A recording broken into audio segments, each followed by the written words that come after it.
All right. Oh my god. Thank God I'm back, bro. Okay, guys.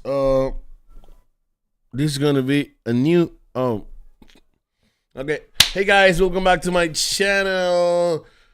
Most of you guys that have seen my videos you are not subscribed. Please subscribe. I'm going to get better at this shit, and you are not going to miss it. Okay. Today we have a very special video. I was looking for interest videos, like I want to watch some serious shit, and I find this Michael Jackson video, so I want to watch it with you, and obviously post it to my YouTube channel, and also clip it and shit. So first of all, I'm going to go to my settings, go to my, so don't forget to subscribe. All right, so I have this video. I was saving this video for you guys. TNT, TNT,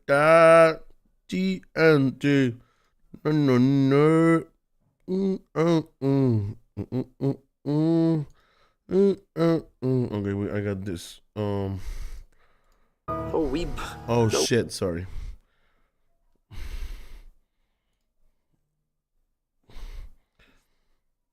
Okay, the video that we have today is how 1993. Oh fuck, how Michael Jackson was turned into a monster. Oh my bro, I think this comes from all the controversy with kids.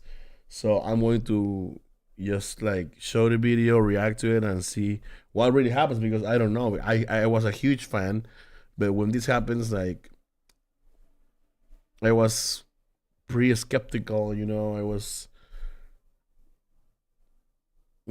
believed that Michael was innocent, but when you have someone that is so big and so popular, it's too easy to damage them with false news. So I know all these conspiracy theory about Sonny and the head of Sonny, but whatever, man. I believe in God, and if Michael Jackson was an angel, I believe that he's next to Jesus. Also, that sounds awful, but if you believe, like, I believe, like, he was a good human being. But yeah. Also, my favorite song is Africa.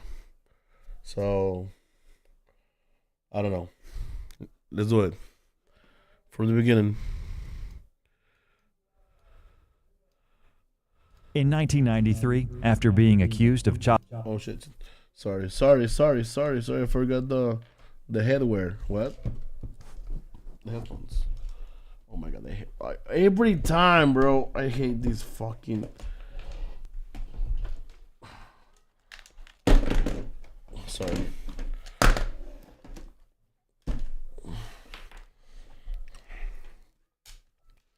I don't know why. TNT. Oh no. So yeah, guys, don't forget to subscribe. I need you guys. Please subscribe. You are not going to regret it. I'm telling you. Because I'm upcoming next. All right.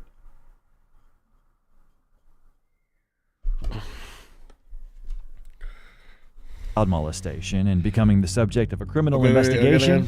Michael, in 1993, after being accused of child molestation. A child molestation, bro. This was a pretty hard topic. Like, I was in my house when I saw this news, like the news saying this, like Michael Jackson molesting child. And in becoming the subject of a criminal investigation, Michael Jackson publicly declared his innocence with a pain that was impossible to hide. Don't treat me like a criminal, because I am innocent. I have been forced to submit to a dehumanizing and humiliating examination by the Santa Barbara County Sheriff Department. Oh yeah, bro. Another thing is, like, Bro, police are the worst bullies, bro. They're fucking bullies. and the Los Angeles Police Department earlier this week. They served a search warrant on me which allowed them to view and photograph my body, including my penis. What? Is that bro? No, bro. Remember that he was he was the biggest star in the world, not pop star. He was the biggest artist in the mouth of bro.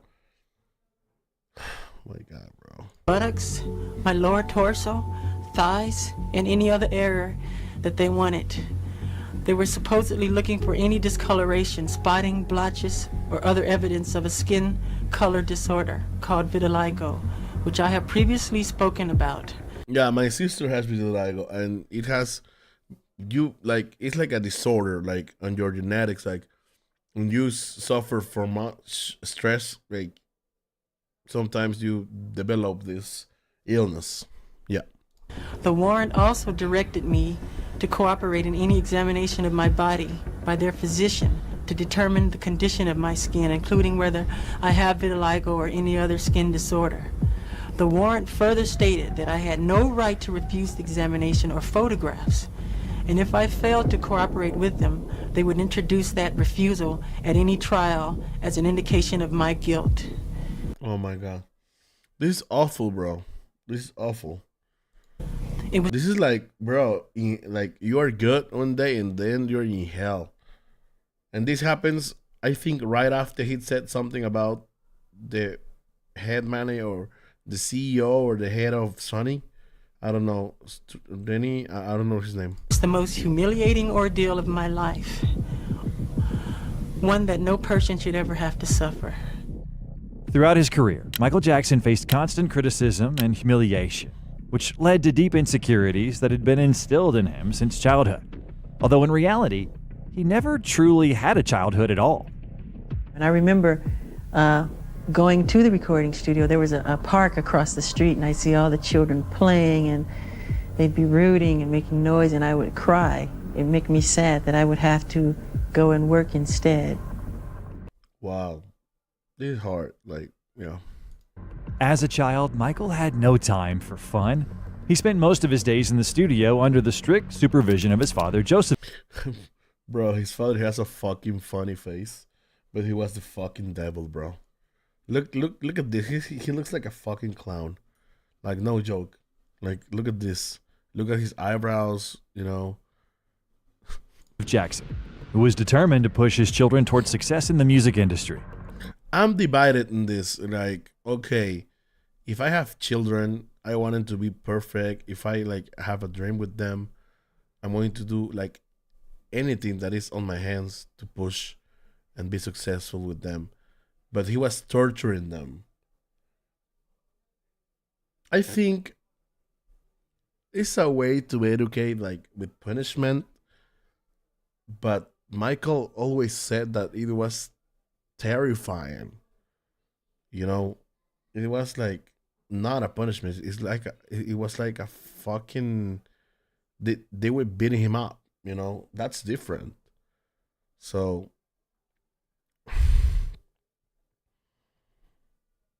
Like no kid, like no kid has to suffer that, you know. Joseph's methods were extremely harsh, and it left a lasting impact, one that Michael was never able to fully forgive. How often would he beat you? Too much. Would he only use a belt?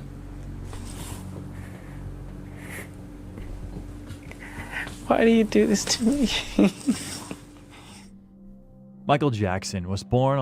I think he had like something like both body dysmorphia as well, you know, On August 29th, because all the operations on his face, 1958, into a working-class surgeries. I meant. family.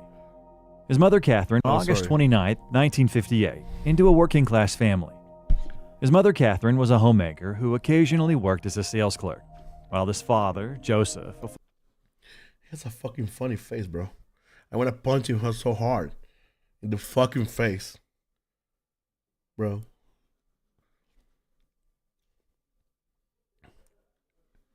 And I think they allegedly they like he was abusing his daughter. You know, he was like, you know. So he, bro, I wish he's on like in hell right now. You know, rotting in hell, like burning. Bro, why? Why are you doing that, bro? You are fucking awful, bro. You're the worst human being, bro.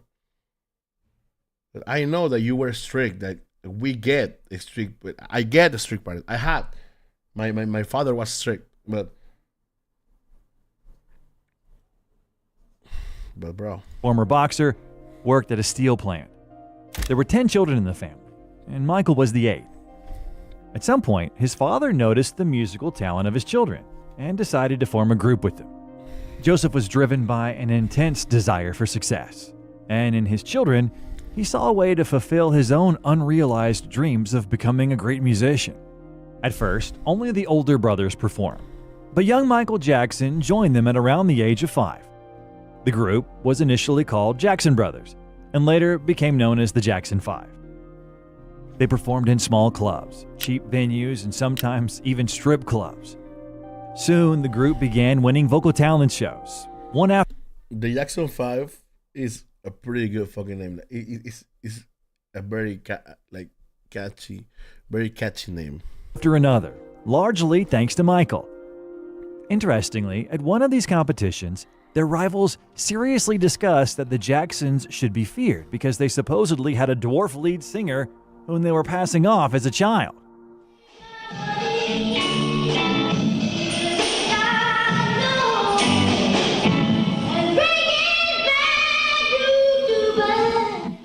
Oh my God. Their popularity began to go rapidly by the late 1960s.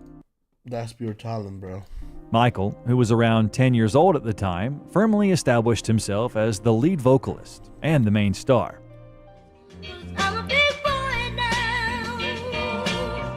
Oh, bro, that vibrato is natural. Like, he's not forcing that. He's like in a flow state singing. But behind the curtain of success, there was a heavy price that young Michael had to pay. During the first half of the day, he attended school, then spent hours rehearsing, leaving him no time for anything else. Dear Michael. Like, that's hard, you know? As a kid, like, you have to go to school, do your homework, and then practice. That's enough. You don't have to punish your little kid, bro. If your kid is doing good like that, like, encourage him to do better, but not by punishment, bro.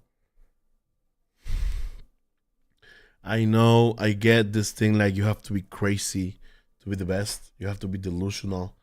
You know, you have to crave every time. Like, you have to be a loco, bro. I get that. I get that side.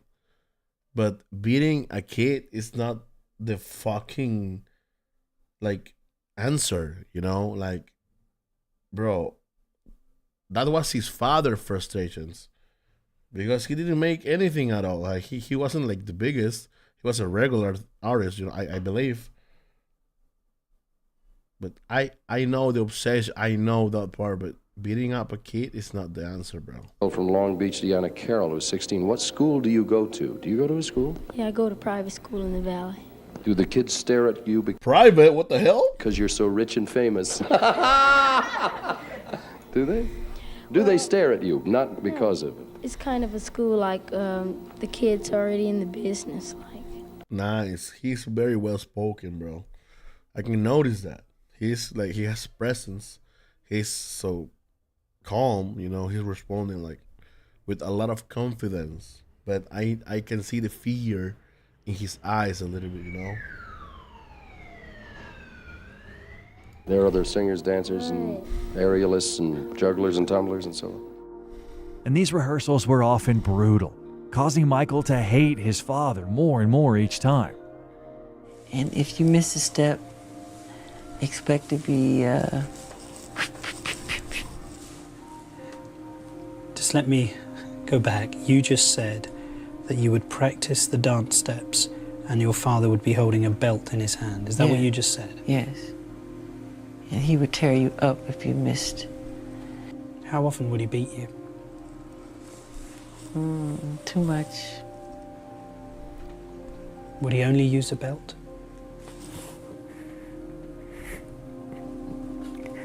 Why do you do this to me? No. I can like understand like why he was still a kid in his mind, like being 43. You know? Because he never grew up. Like he never had a childhood, you know. He never had that. So that's why he was dreaming of being a kid every time. That's why he resembled himself as Peter Pan, you know. He never wanted to grow. Because he never had that. So I get why he was with children, like having fun. I get it. I know it's weird, but I get it, you know. So everyone says do not trust any adult. Like I get it, but in this special case, it's weird. I know, it's weird. But if kids said he never did anything to me, kids did not lie, because you can see in their faces, like if something wrong is happening. Like Michael, you know, when his dad was beating him, it was like very noticeable that his dad was doing something wrong. But I have seen the interviews, like from kids that were in the dream in Neverland. They were like chill, like, they were like, bro, we were like in the same like room, like, but Michael's room was 3 stories high, like he was the biggest room. So I don't fucking know, bro. Oh, more than a belt. What else would he use to hit you with? Ironing cords. Whatever's around. Throw you up against the wall hard as you could. When he was beating you, did you hate him? Yeah. Strong hate. That's why to this day I don't lay a finger on my children. I don't want them to ever feel that way about me. Ever. And he didn't allow us to call him Daddy. And I wanted to call him Daddy so bad. He said, I'm not Daddy, I'm Joseph to you, you know? Michael didn't want to be like his father. He wanted to be like James Brown. There would be many parallels between Jackson's life and career and that of the legendary artist. Brown's music broke all the traditional rules of popular music in the 1950s and 60s. Melody and softness were replaced by rhythm and groove. James Brown was the second most famous performer of his time, second only to Elvis Presley. His stage presence, performance style, and musical approach became major inspirations for Michael. I couldn't refuse to give this award tonight because nobody has influenced me more than this man right here.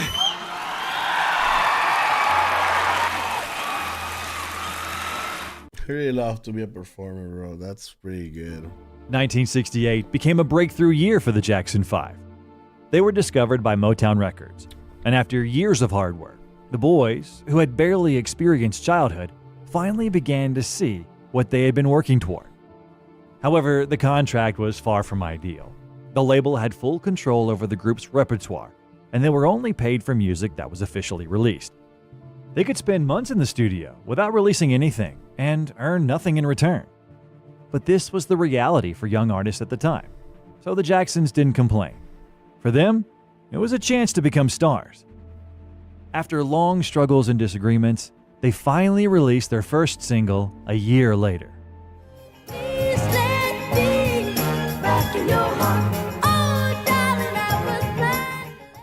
Then, Bro, that's a fucking good song. they released their first album, Diana Ross Presents The Jackson 5. The label created a promotional narrative claiming that Diana Ross had discovered them, which is why the album carried her name. In the years that followed, they released several more successful albums, with some songs climbing high on the charts.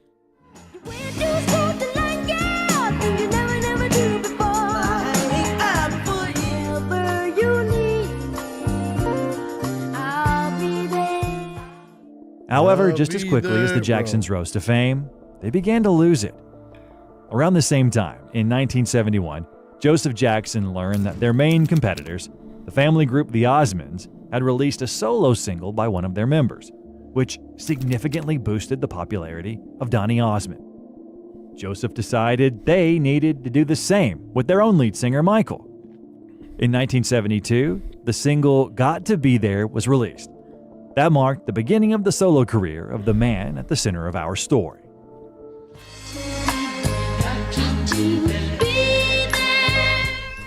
Over the next few years, several solo albums followed.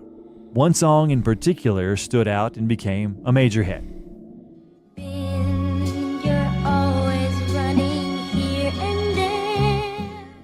As the Jacksons began earning more from both group and solo projects, Joseph decided to take a closer look at where the money was going. Despite their success, it was clear they were earning very little compared to what they were generating for the label. Oh my God. Eventually, Joseph quietly negotiated a more profitable deal with CBS Records. Motown Records was not happy about this, seeing it as a betrayal. After all, they had made the Jacksons famous. But regardless, for the Jackson family, it was a much better opportunity. By this time, Michael Jackson was already widely known. He could no longer walk down the street like a normal child and simply enjoy life. At just 9 years old, he was already performing in strip clubs. And by 15, he had been deliberately introduced to sex with a prostitute, an experience. What the fuck? I'm not like W that. I'm kidding. I'm kidding, bro. Michael later described as traumatic. There was money, but CBS Records was dissatisfied with their next two albums, which underperformed commercially. The Jacksons asked the label to give them full creative control over their next record. Reluctantly, the label agreed, and it paid off. The album Destiny, released in... Oh, I like this cover. What? Look at this. Destiny. I know this is handwritten because there were no computers back then, you know. Like, oh my God. This is a pretty good album cover. I want to have this as a poster on my wall, bro. Oh my God, this is pretty good. 1978 became a success. The biggest hit was Blame It on the Boogie. Don't blame it on the good times. Blame it on the boogie. Oh.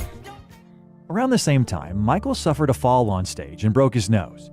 He required surgery, but the initial procedure was unsuccessful. Oh, I know. Okay, I know now why. Right. Leaving him with breathing problems. This led to a second rhinoplasty. The surgeon was Stephen Heflin, who would later become Jackson's personal plastic surgeon and perform several more procedures. As you know, this became one of the most discussed topics in the media, although in reality, the number of surgeries was often exaggerated. One of Michael Jackson's biggest insecurities was his nose.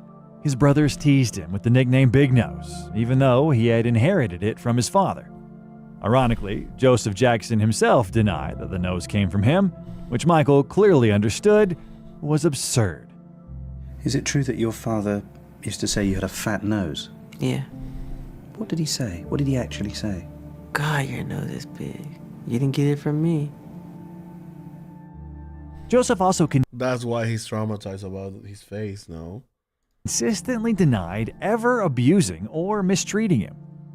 You never physically harmed him? Never had. What? You fucking liar, bro. Like, motherfucker, you don't have blood on your face, bro. Like, that kind of fucking hypocrisy, bro, in his face. Never! I never beat him to the death. I'm kidding. Okay, yeah, I know. Bro, what? This is, bro, yeah. And I raised him just like you would raise your kids, you know. Yeah, right with the belt, motherfucker. Like, what are you talking about? No, but harm Michael for what? I have no reason. That's my son. I love him. See, I love them. Yeah, let's get into this beating thing. There's no such thing as beating a kid. There's no such thing as beating a kid. Like, but you do it every day, what? You whipped them and punished them for something they did, and they will remember that. So they remember in such a way they wouldn't do it again.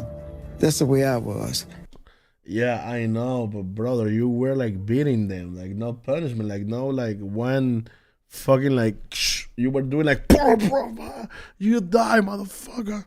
I wouldn't want to look in the mirror. Really? And my father teased me, and I just hated it. I cried every day because of it. Your father would tease you about your Yes, pimples? he would tell me I'm ugly.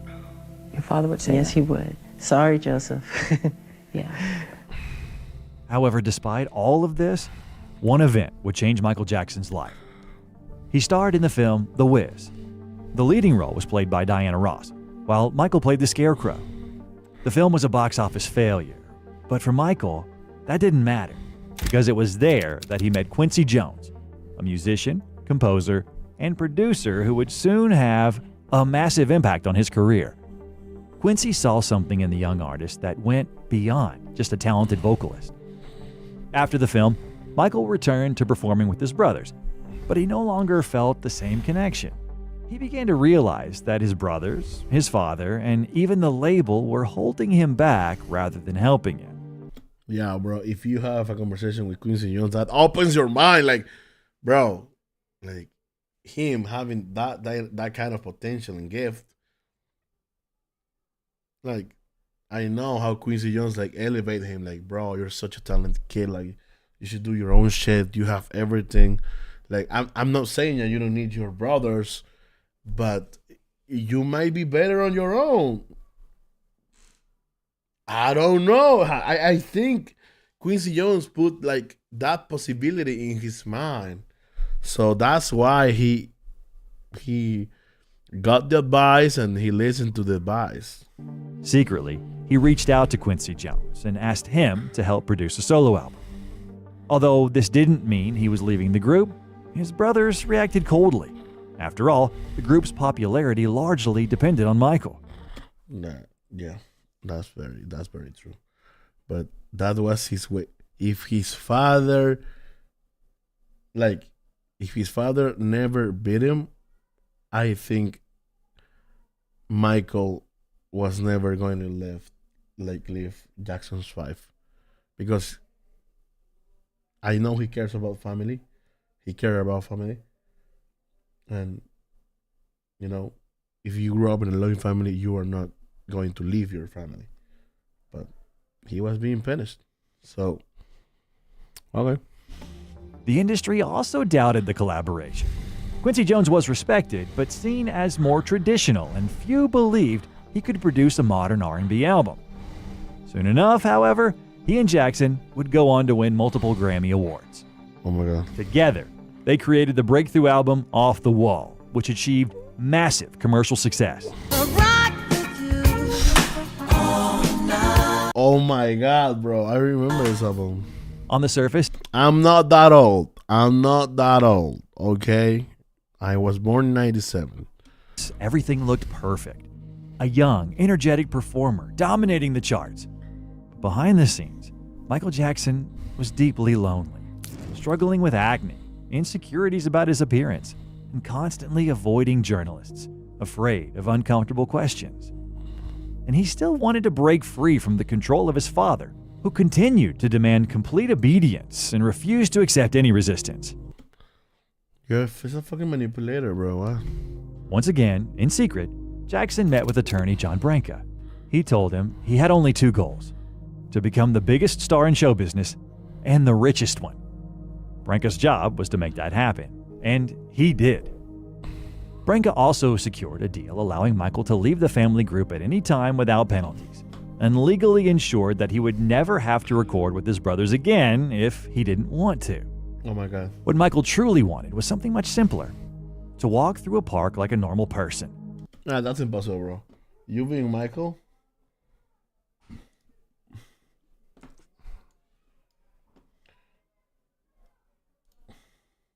The family group at any time without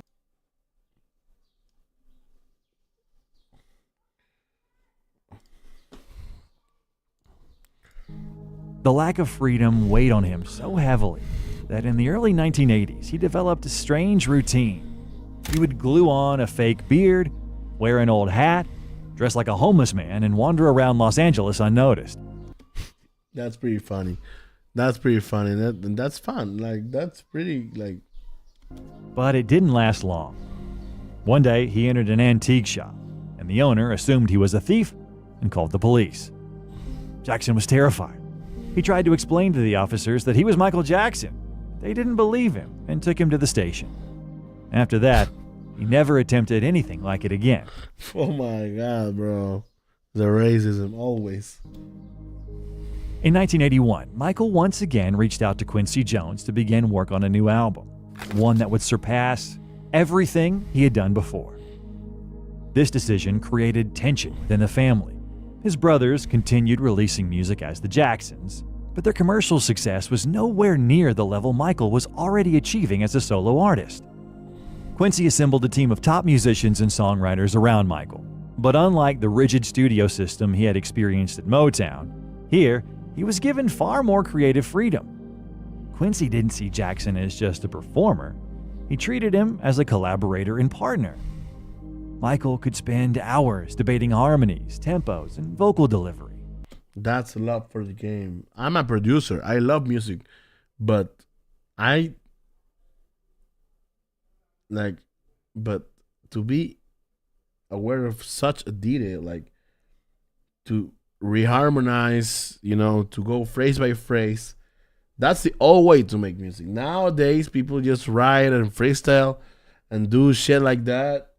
Like, so easy, but back then you gotta like hear like line by line, put harmony on it. Like, it was more difficult, but music was better. That's it. And his opinion mattered. A new vision began to take shape, to expand the dance-driven sound of Off the Wall, adding a harder edge, elements of rock, and a broader sonic palette. Some songs Michael created from scratch, while others he selected from dozens of demos sent by songwriters. Hundreds of ideas were reviewed and rejected. He had one goal: to create a great album. Michael Jackson was a producer, bro. He was not just only a performer, he was a producer. Like, producing music is not just like touching the things and make the beat, No, producing is like having the idea, having the concept, and make it real, That's why I consider Michael Jackson one of the biggest producers in the world. He had a vision, he know how to explain it and communicate it by musical language, and that's it, bro. Michael Jackson wanted his music to be universal, to resonate with children, teenagers, and adults, regardless of race or gender. That vision became Thriller. Oh my God. And it wasn't just another breakthrough. It was a cultural explosion. This album made Michael Jackson the biggest artist in the world.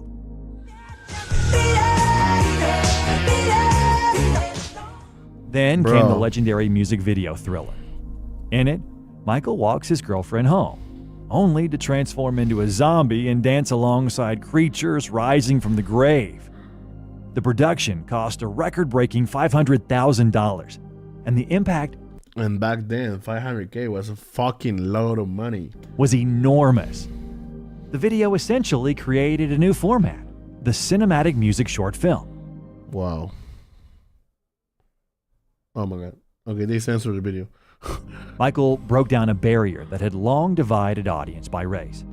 The idea of black music versus white music began to fade. There was just music that everyone could enjoy. And one of the key songs that helped shatter that divide was Billie Jean. Oh.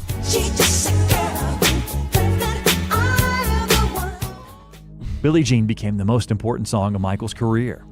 The inspiration came from letters he received in 1981 from a woman claiming he was the father of one of her twins. Jackson received many such letters and had never even met her, so he ignored the claims. But she kept writing, expressing her love for him and questioning how he could ignore his own flesh and blood. The situation disturbed him so deeply that he began having nightmares. Eventually, Jackson received a package containing a photograph of the woman, a gun, and a letter demanding that he take his own life at a specific time. She claimed she would do the same after killing their child so they could be together in the afterlife. What? Later, the Jackson family learned that the woman had been admitted to a psychiatric hospital. The creation of the song itself is just as striking. Michael would often hear melodies in his head and become completely absorbed in them. Once, he was so focused on a musical idea that he didn't notice his car. As a producer, I don't want to brag, but I can dream with songs. I can dream about songs. And then I can make them. You know? I'm not bragging. Like, when you hear a lot of music, when you have this music, you can do this shit. I'm not Michael Jackson by any chance, bro. But fire. It's similar, you know? Until a passing motorcyclist alerted him. He would also sometimes build melodies using beatboxing.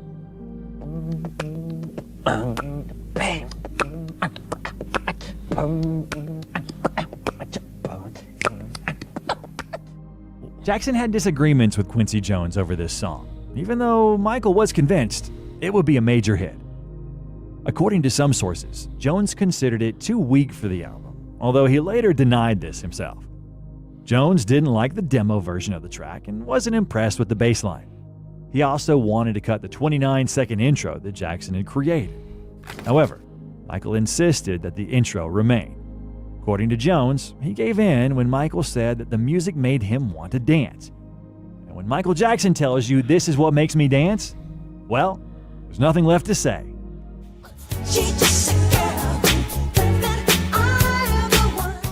Bro. His signature move became the moonwalk, which had originally been invented back in the 1930s and later performed by several dancers. Michael even paid one of them $1,000 to teach him the move. Wait. It's like, it's pushing and... Oh, bro, I will be like, oh my God, like if Michael Jackson is teaching me how to do the moonwalk, I would be like, oh, is this really happening? Like, oh my shit. It's like, it's pushing and... Oh my God. His concerts reached a whole new level. The crowd would go completely crazy when Michael appeared on stage. It was during the Motown 25th anniversary special that the image of Michael Jackson we know today was born. The glittering jacket, the sparkling glove, and the moonwalk. When I did Motown 25 and I did the moonwalk for the first time, I was backstage crying afterwards because I was unhappy. You cried after Motown 25? Motown 25. But then as I was walking to the car, there was this little boy, he was like 12, he was a little Jewish kid, and he said, "You're amazing. Who taught you to ever dance like that?" And for the first time, I felt I did a good job because I know children don't lie, and I just felt so good about it. Yeah, children don't lie, bro. You felt I was telling you this earlier. Children don't lie. good, you probably wanted to say, In 1984, Pepsi offered a massive contract. Michael and his brothers were supposed to appear in a commercial and receive a huge amount of money, although the singer himself wasn't very enthusiastic about the offer. He didn't like Pepsi, and he already had enough money, but his managers, including his father, and representatives from the label insisted that it would bring in millions and further strengthen his image. In the end, Michael gave in to the pressure and signed the deal, even though he felt like he shouldn't. It was as if his intuition was warning him not to do it. During the filming of the commercial, a pyrotechnic effect malfunctioned, and Michael's hair caught fire. He was rushed to the hospital with second and third degree burns to his scalp. The incident instantly made headlines around the world. Pepsi issued an apology, promised to cover all medical expenses, and offered Jackson substantial compensation.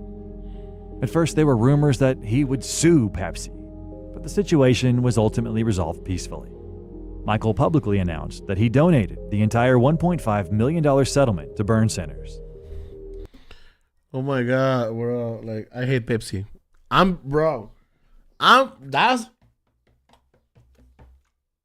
a real gangster. I'm an OG, bro. At the same time, the media claimed that Michael wanted to become white in order to achieve greater success, that he was undergoing skin treatments, bleaching his skin, and so on. I have a skin disorder that destroys the pigmentation of the skin. It's something that I cannot help, okay? But when people make up stories that I don't want to be who I am, it hurts me.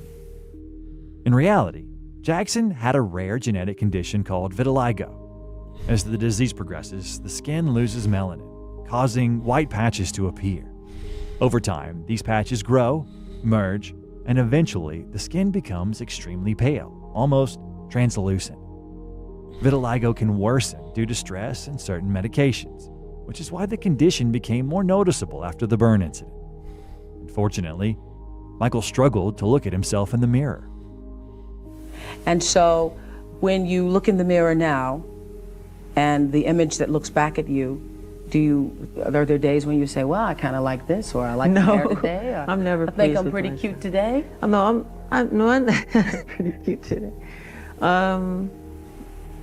No, I try not to look in the mirror. I really do, because I'm never happy with what I see. So I go on with my work and get it done. His brothers didn't want to leave Michael on his own and pushed for joint performances, even though he was no longer interested in them, especially because it meant close involvement with his father again, who would be organizing the shows. In the end, Michael agreed, and it turned out to be a mistake, because his father came up with a scheme that, even today, 40 years later, sounds unbelievable. Joseph proposed turning ticket sales for the Victory Tour into a lottery. Months in advance, anyone who wanted a ticket had to send a check by mail. One ticket cost $30, and the more tickets you bought, the higher your chances, with a limit of 4. So you could pay $120 and simply wait for the results.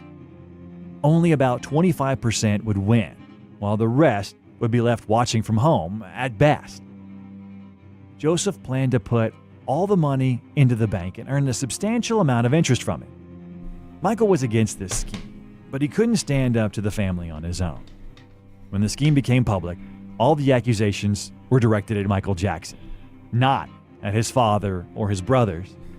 In response, he stated that he had opposed this model from the very beginning, that starting from the third concert, they would change the system, and that he personally would donate all his earnings to charity. At that moment, he promised himself he always doing the right thing, bro. That he would never when you give out the I don't know how to ever say this. perform with his brothers again. But a few years later, the situation would repeat itself. At the same time, there were numerous legal battles. Different people filed lawsuits claiming that Jackson owed them percentages from previous contracts, or that they had been producers of certain concerts. There was a constant and chaotic flow of money everywhere. When you have like magic, when you have the fucking honey in your hand, everyone wants to take it from you. Even family. Michael increasingly realized that he needed a strong lawyer and manager, someone who could filter out accusations and demands. That's when Frank DeLeo joined his team, an experienced manager who would take control of Jackson's affairs for several years. Together, they developed a PR strategy for the tabloids. One day, Michael heard about a hyperbaric chamber, supposedly very beneficial for health. He briefly mentioned it in an interview. The tabloids immediately picked it up and reported that Jackson had already bought one for $200,000. Jackson and DeLeo decided to use this and created an entire story that he was planning to sleep in the chamber and live to 150 years old. He was even photographed inside it, and through various indirect channels, the story was fed to the press. The effect was enormous. In the late 1980s, exactly when the wildest rumors about Jackson began to spread, countless plastic surgeries, skin bleaching, and even stories that he wanted to buy the skeleton of the Elephant Man. At first, he enjoyed these rumors, but soon he grew tired of them because Jackson had become an easy target for the tabloids. People could make up absolutely anything about him, publish it, and someone would believe it, simply because it was Michael Jackson. By the time Bad was released, Michael had slightly changed his image. He began wearing black outfits, belts with buckles, and metal details, creating a more aggressive and edgy style. This also became the last album he worked on with Quincy Jones.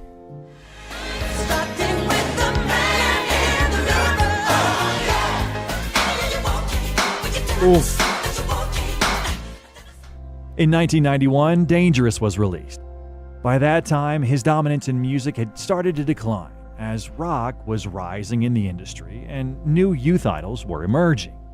Nevermind overtook Dangerous on the charts, which was, of course, unpleasant for Michael, even though the album still produced major hits.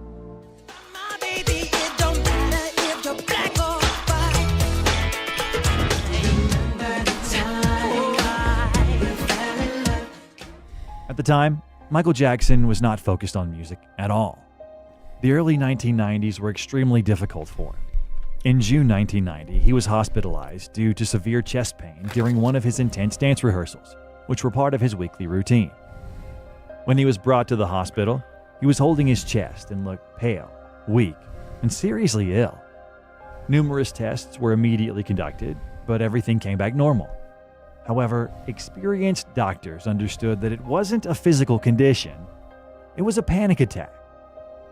After leaving the hospital, Jackson once again decided to completely restructure his affairs, firing his main manager. He did the same with his lawyer, John Branca, who had spent years securing highly profitable deals for him. Jackson began producing films about himself, where his friends and acquaintances would talk at length about what an amazing person he was. He also criticized other musicians, claiming they couldn't sing, including Madonna. The only bright moment during that period was his performance at the Super Bowl, which became one of the most iconic in history. It is especially remembered for its powerful finale, where he stood surrounded by children and performed Heal the World.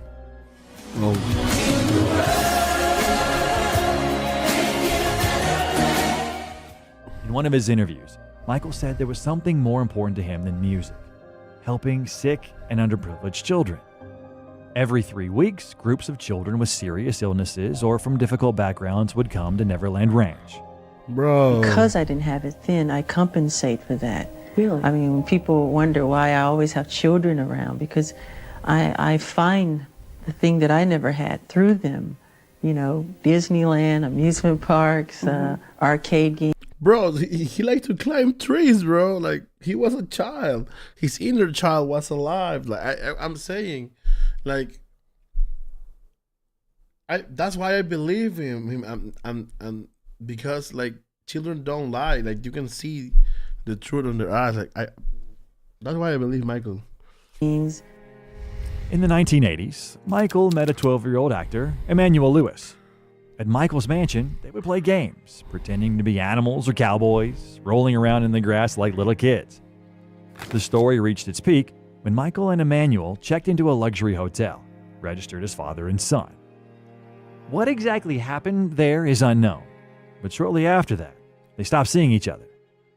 Notably, Emmanuel never made any accusations against Michael Jackson and defended him during all future scandals, even after the artist's death. You see? A major scandal erupted in 1993. Dentist and screenwriter Evan Chandler filed a police report claiming that Michael Jackson had molested his 13-year-old son, Jordan Chandler. At the time, Chandler was at the peak of his career and had written a screenplay for a 1993 Robin Hood project. At the same time, a former Jackson employee told a sensational story to newspapers, claiming that Jackson had reached into the underwear of Macaulay Culkin, the star of Home Alone. Culkin himself had visited Neverland multiple times and always denied that Jackson had ever touched him inappropriately. Jackson owned his own estate, Neverland Ranch, where he spent time with children. It featured an amusement park, a zoo, and a movie theater inspired by Peter Pan, a character Michael deeply loved. Childhood, never growing up, magic, flying, everything I think that children and wonderment and magic, what it's all about. And to me, I just have never, ever grown out of loving that or thinking that is very special. Do you identify with him? Totally. You don't want to grow up? No, I am Peter Pan. Oh, you're not your Michael Jackson. Wow. I'm Peter Pan in my heart. Oh my God. Soon, tabloids began publishing headlines like Peter Pan pedophile, similar accusations. A police search was conducted at the ranch. Detectives interviewed around 30 children, all of whom stated nothing of a sexual nature had occurred. Meanwhile, others continued to spread rumors and damage Jackson's reputation for money. A former security guard claimed that Jackson had asked him to dispose of a photograph of a naked boy. However, he told this story to newspapers, not the police, and was paid $150,000. A former housekeeper, Francia Blanca, claimed that she had to quit out of disgust for allegedly seeing Jackson in the shower with a child. What the fuck? She received $20,000 for this statement. However, another maid later testified that Blanca had not quit, but had actually been fired for poor performance 2 years before the alleged incident. When Michael received a Grammy in 1993, he delivered a very emotional speech addressing the accusations. A bold move. I wasn't aware that the world thought I was so weird and bizarre.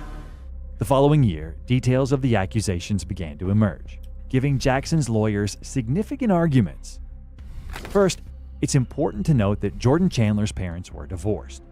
Evan lived separately and was unhappy that his son was spending far more time with Jackson than with him. Yeah. Yes. Breaking point came when Evan once saw his son and Jackson lying in the same bed, fully clothed. After that, Fully clothed, bro. he took action. First, he cut off all contact between his son and Jackson. Second, he attempted to demand financial compensation from the celebrity. Always is the financial compensation, bro. He doesn't care about his kid. He wants money. Like, fuck? Even before going to the police. Chandler called David Schwartz, the new husband of his ex-wife and Jordan's stepfather, and said he was going to destroy Michael Jackson. Schwartz recorded the call in which Chandler claimed he would win big, get everything he wanted, and referred to Jackson as a son of a bitch. However, the person he later referred to in that way was actually private investigator Anthony Pellicano. Pellicano met with Jordan the next day and directly asked him about abuse. The boy initially said that nothing had happened. Chandler did not stop. He contacted a psychiatrist and described a hypothetical situation. Without ever speaking to the boy, the doctor wrote a 2-page letter stating that there were grounds to suspect abuse. The next day, Chandler finally obtained a statement from his son, claiming that Jackson had touched him inappropriately. What? However, this statement came shortly after a dental procedure, while the boy was under the influence of medication, meaning he was not fully conscious. After that, Chandler approached lawyers and demanded $20 million. Negotiations failed, and he then went to the police. In late August 1993, a group of detectives arrived at Neverland and conducted a search while Jackson was on tour. No evidence was found.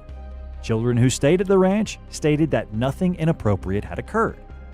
Later, Jordan gave a detailed description of Michael's genitalia. Jackson was then subjected to a humiliating procedure. He was forced to undress in front of prosecutors, lawyers, and doctors. Ultimately, the description did not match. It was a nightmare.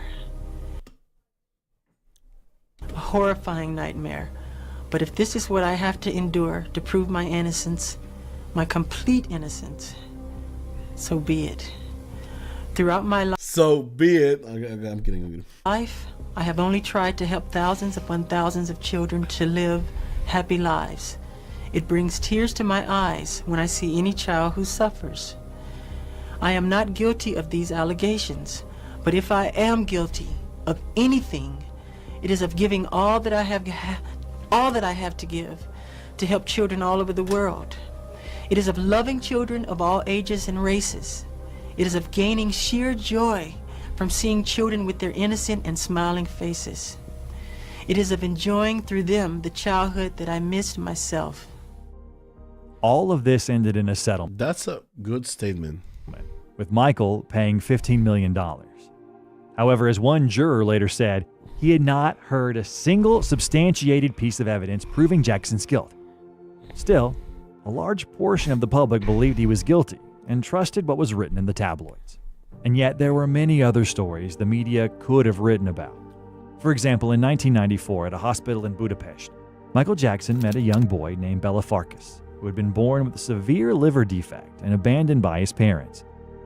He urgently needed a transplant, and Jackson paid not only for the surgery, but also for the next 10 years of his treatment. Oh my The boy God! eventually recovered, was adopted, and grew up healthy and happy. Or the story of Daniel Parisi, a boy who was infected with HIV due to a medical error during a blood transfusion. In 1997, before a performance in Milan, Jackson invited the boy and his mother to his dressing room and spent time talking with them. But the most touching moment happened during the concert itself, when during one of his songs, Jackson held the boy in his arms in front of tens of thousands of people. Later, the boy's mother wrote him a letter. "I will never forget what you did for my son. After your meeting, doctors spoke of a miracle, and for several months it felt as if he had never been ill. My child is no longer with us, but I know he is always watching over you from above. He never forgot what you did for him. God bless you." And there were dozens of such stories. Over his lifetime, Michael Jackson donated approximately $300 million to charity. Oh my, oh my God. 300. Oh, that's a lot of money, bro. Oh my shit. Love to do things for children, and I try to imitate Jesus. And I'm not saying I am Jesus. I'm not saying we're clear on that. Right. I'm trying to imitate Jesus in the fact that he said to be like children, to love children, to be as pure as children are, and to make yourselves as innocent and see the world through eyes of wonderment and the whole magical quality of it all. Is that Oprah? Oprah's a fucking devil, bro. What the fuck are we talking about? And I love that. And we have the children, like we'll have like 100 bald-headed children here who they all have cancer. And they're running around and they're enjoying themselves, and it just makes me cry happy tears that I was able to do that for them. Most of these acts of kindness Jackson kept hidden from the public, not wanting to draw attention to himself. Because true, heartfelt compassion does not require recognition. 300 million on donations? Personally, I would never do that. But wow, good for him, bro. 300 million, brother. I just want to help my family. That's it, bro. Whoa, that's way beyond, like, whoa. That's a lot of money and that's a lot of love, bro. This kind, selfless, and compassionate man, who helped thousands of children around the world for decades, ultimately received the label of a pedophile. I want to set the record straight, that if people hear a lie long enough, people believe it, that people have lied on me. I'm a black American and I'm proud of it, and I'm honored of it. The bleach skin rumor, which is a rumor, I don't bleach my skin. They once said I wanted a white kid to play me as a child, which was a rumor. Inauguration rumor, saying I didn't want to do President Clinton's inauguration. I'm not gay. Yeah, bro. Everyone says, bro. There's some statements from some artists that they say, like, bro, leave your fucking wife with Michael Jackson and you're going to be sure that he's not gay, bro. And he says, don't judge a person unless you have spoken to them one-on-one, which is true. Because what you hear is a lie, untrue. I can't make out this part there. It is illegible in portions, that's true. And Jesus said to love the children and be like children. Be youthful and be innocent and be pure and honorable. He was talking to his apostles, and they were fighting over who's the greatest among themselves. And he said, whoever humbled yourself like this child is the greatest among me. And he always surrounded himself with children. And that's how I was raised, to believe and to be like that and to imitate that. During the scandal, he married Lisa Marie Presley, daughter of Elvis Presley, but they divorced That's a legendary fusion, bro. a year and a half later. During their marriage, they were often asked inappropriate questions that clearly irritated Jackson. We want to know if you've done the thing. Michael, I know that this is an intimate question, but are you having sex together with Lisa Marie? Do you guys really love each other, or you're just doing this to satisfy the media? Are you guys intimate? Again, I can't believe it. This is about the skepticism. Yes, yes, yes. Yes, yeah. Oh my God, yes, yes. Later, he married again, this time to nurse Debbie Rowe, who had cared for him during his treatment for vitiligo. The couple had 2 children, but divorced in 2000. Later, he had a 3rd child through a surrogate mother. Despite losing endorsement deals, his albums continued to sell well. His songs topped the charts, and thousands attended his concerts. It began to seem as though the scandal had been forgotten. He continued living with his children at Neverland Ranch and actively performing until 2003 when he once again faced allegations of child molestation. Oh my God, bro! Leave the guy alone, bro. He donated $300 million. He doesn't want to touch kids, bro. If I'm not, bro. This time, even more serious. It all began when he agreed to let British journalist Martin Bashir film a documentary about his life. Bashir visited Neverland and openly questioned Jackson's behavior, including the idea of sharing a bed with children.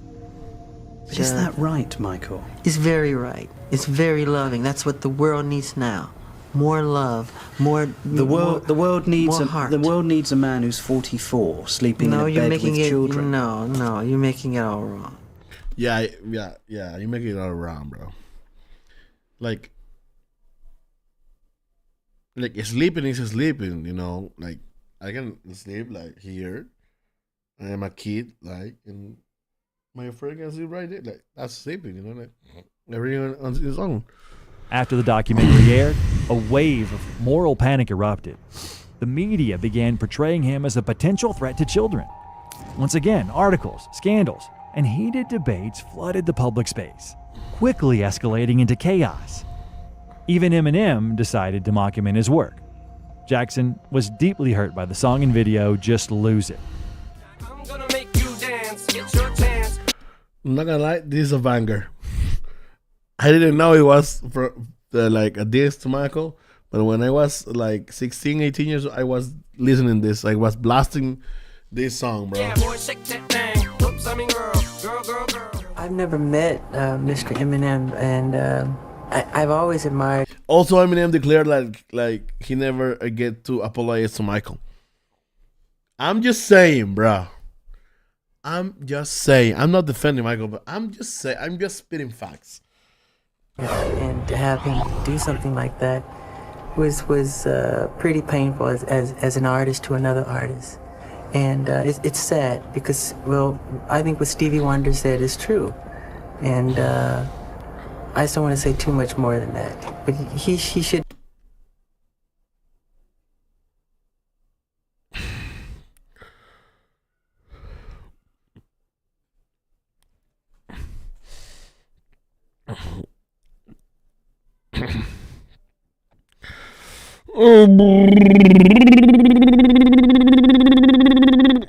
Be ashamed of himself, what he's doing.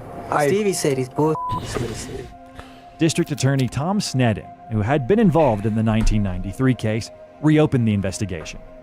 He interviewed Gavin Arvizo, one of the boys featured in the documentary, along with his parents. Gavin was a cancer patient. His father had approached Jackson asking for financial help for treatment. Jackson personally met the boy in the hospital and later invited him to Neverland. This was in 2000, when Gavin was 10 years old. The cancer went into remission, after which Jackson stopped inviting him to the ranch, until reconnecting again shortly before the documentary was filmed. He invited him to his ranch to give an interview for British journalist Martin Bashir. Footage showed them walking together, holding hands. Because of this, the prosecutor focused on him first. During questioning, Gavin claimed that Michael Jackson had molested him and his younger brother. Offered them wine disguised as soda and publicly masturbated. Moreover, all of this was alleged to have happened after the documentary was released. On April 21st, 2004, Jackson was charged with 6 counts, including conspiracy to abduct children, extortion, false imprisonment, and 7 counts of child molestation. He faced up to 18 years in prison. The situation almost perfectly mirrored the events of 1993. The accusations were largely supported by former Jackson employees, who first sold their stories to tabloids and then appeared in court, along with always the word sold. In order to tell the truth, you have to sold. Like it has money involvement. For me, that's weird. If you wanna like do the good, you know, you're gonna do good. You don't charge. You just say it. with the boy's family. While the former employee's motives were relatively clear, the Gavin Arvizo family was a more complex case. During the trial, it was revealed that years earlier, they had already received $150,000 in compensation from a supermarket chain through deception. Gavin's mother, Janet Arvizo, had claimed she was beaten by a security guard, but it later turned out that the guard was not involved. It was her own husband who had assaulted her. Gavin's younger brother Starr claimed that Jackson had shown them a pornographic magazine. In court, the defense attorney presented the magazine and asked if he had seen it before. The boy confidently said yes, that it was the exact same one. The attorney then pointed out that this would mean Starr could travel through time because the magazine had been published months after the boys had stopped visiting Neverland Ranch. Next, defense witnesses were heard. It was revealed that during Gavin's illness, his father had contacted many celebrities, mostly stand-up comedians, telling them about the family's situation and asking for money. For example, George Lopez initially provided financial support for treatment. However, he later concluded that the father was more interested in money than in his son's health and stopped paying. In response, the father accused Lopez of stealing $300 from his sick child and threatened to go to the police. Lopez called him an extortionist and cut off all contact. Among the witnesses were also teenagers who had lived at Neverland at different times. They continued to insist that no abuse had ever occurred. Macaulay Culkin testified in court and denied claims that Jackson had behaved inappropriately toward him. On June 13, 2005, Jackson was acquitted on all charges. After his death in 2009, FBI files were declassified, stating that the Bureau had found no evidence of criminal behavior by the singer. After the trial, Jackson became reclusive. He closed Neverland and left the United States for Bahrain. It later became clear that the once immensely successful artist had spent most of his fortune and was on the verge of bankruptcy. Jackson released no studio albums, sold off assets, and largely disappeared from public life. In early 2009, he held a press conference, though he appeared visibly exhausted. He announced a new show titled This Is It. It was planned as a series of 40 concerts, and all tickets sold out on the very first day. After years of absence, fans hoped to see the King of Pop return in full glory. And he had to deliver something extraordinary, because this was Michael Jackson. That's what he always did. According to those who worked with him, he wanted the show to be perfect. He pushed himself through intense rehearsals, even at the age of 50, already a demanding age for a dancer. This is it, and see you in July.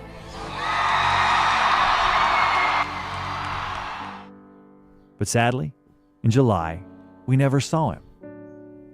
Less than 3 weeks before the first concert, on June 25, 2009, Michael Jackson died at his home in Los Angeles from cardiac arrest.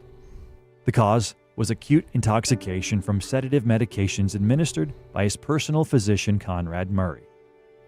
If there were any true rumors about him, they concerned his dependence on painkillers. He first began using them after suffering severe burns to his scalp in his youth.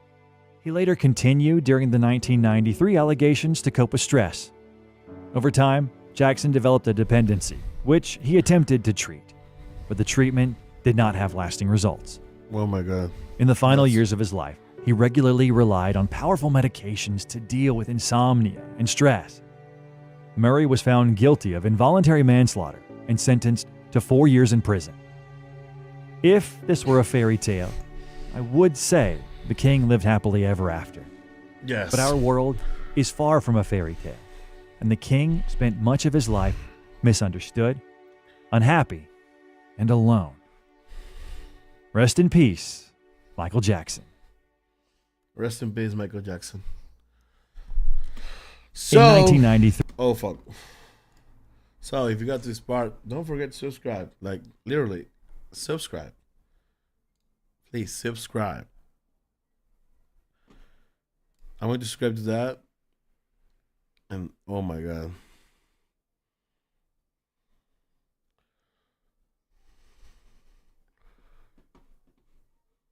I'm going to go to the restroom. Purple rain. Purple rain.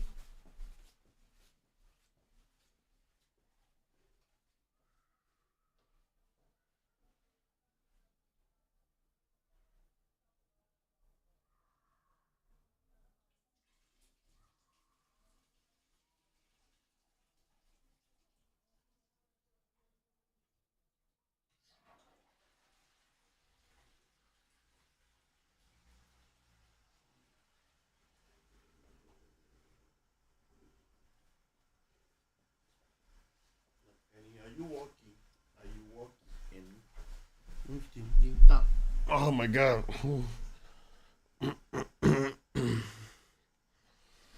Purple rain, purple rain. Hallelujah. Okay. I'm going to play some games.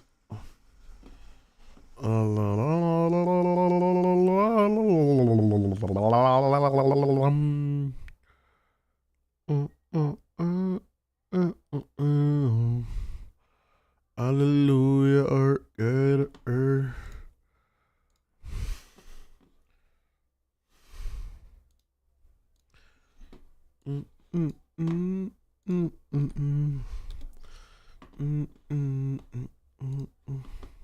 People like Lacey, and you like being Lacey. And I think that actually when you're, this is going to be hard too, but when you are Lacey, you don't think about being Lacey. You're just you. You're not Lacey or.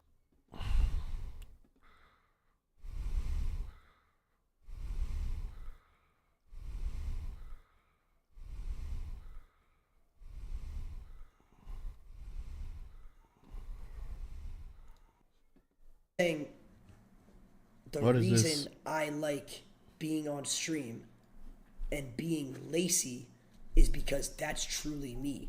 But I'm scared to truly be me as Nick because I was not accepted when I was younger.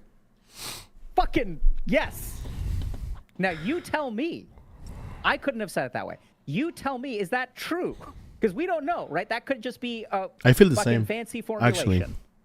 Yeah, But like, no, is that makes you're right. Right? And so here's the really thing. So I think there's a blind. So what makes it hard for you to just be you as Nick? That to me is connected to the blind spot of like, what did Ron see in you? You know, what did Click see in you? What did your girlfriend? I'm sure she saw Lacey. Yeah, at first. Maybe you have doubts about. There we go.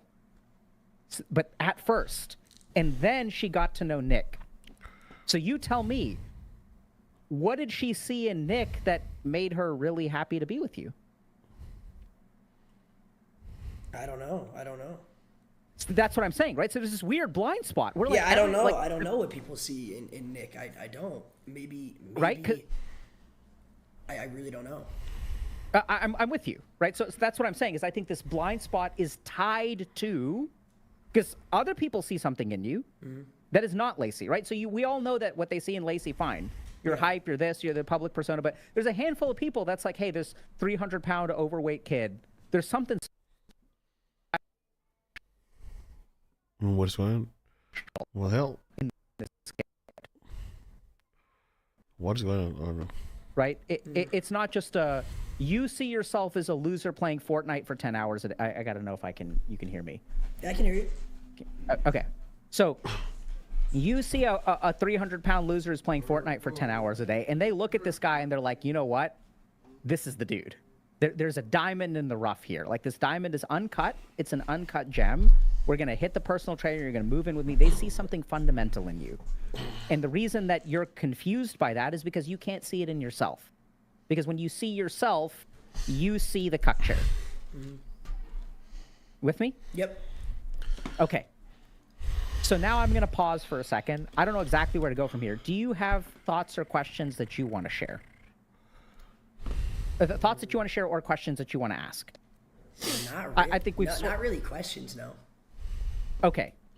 Any thoughts? I guess the only thought I really have is like, do they see a diamond in like uncut in the rough in a human, in a like as a person or as a content creator? I think the people that really see you as a human. I think there are people who value the content creator as well. Right? So and I think this is where like this is almost like I would even say it's a false separation. Because the most brilliant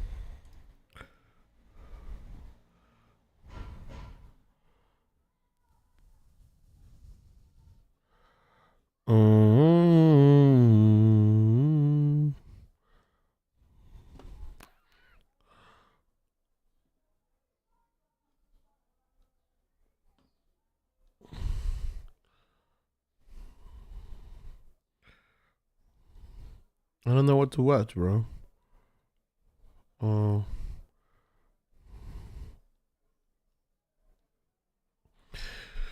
Maybe I wanna play League of Legends or what is this? What is he playing? What is Oni playing? I wanna like. Interesting. Usually asks me to watch his plays. I'm Marco Botowski, by the way. Nice Oni, to what meet are you Marco. playing? Oni, what are No you problem. playing? Now, if you'll excuse me, I just got my home automation system in the mail. I'm really excited. I wanna Sounds browse. interesting. What does it do? I wanna play something, man. I don't know what to play.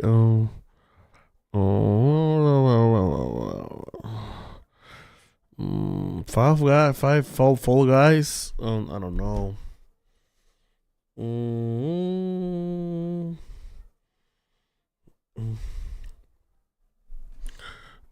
Purple rain, hallelujah, purple rain.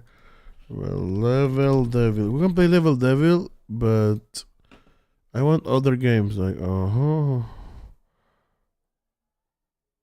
What is this shit? I wanna play that a silly game, bro.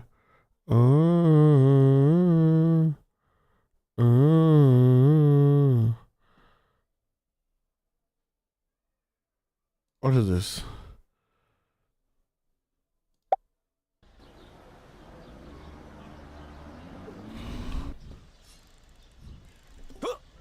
What is this game? But I want. What is? Bro, wait. Where is the mouse? Oh, I know. I want like.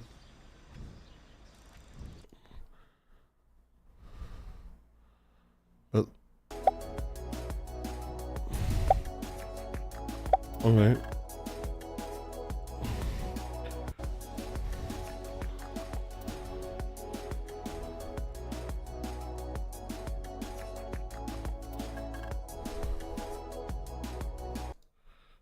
What is this?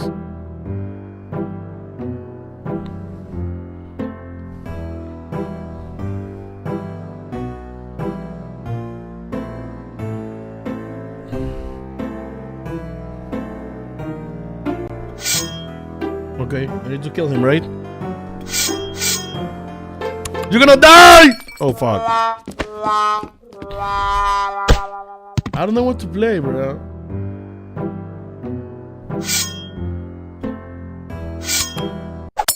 Oh fuck.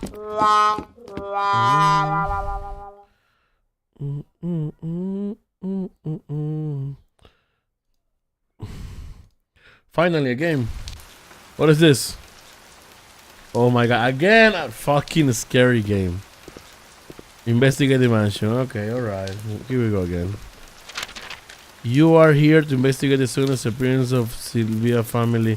Our preliminary scan of the residence shows signs of level 5 paranormal activities. Don't take any necessary risks, Harry. We need you back in one piece. Maggie, fear. Okay. Purple rain. Okay. What?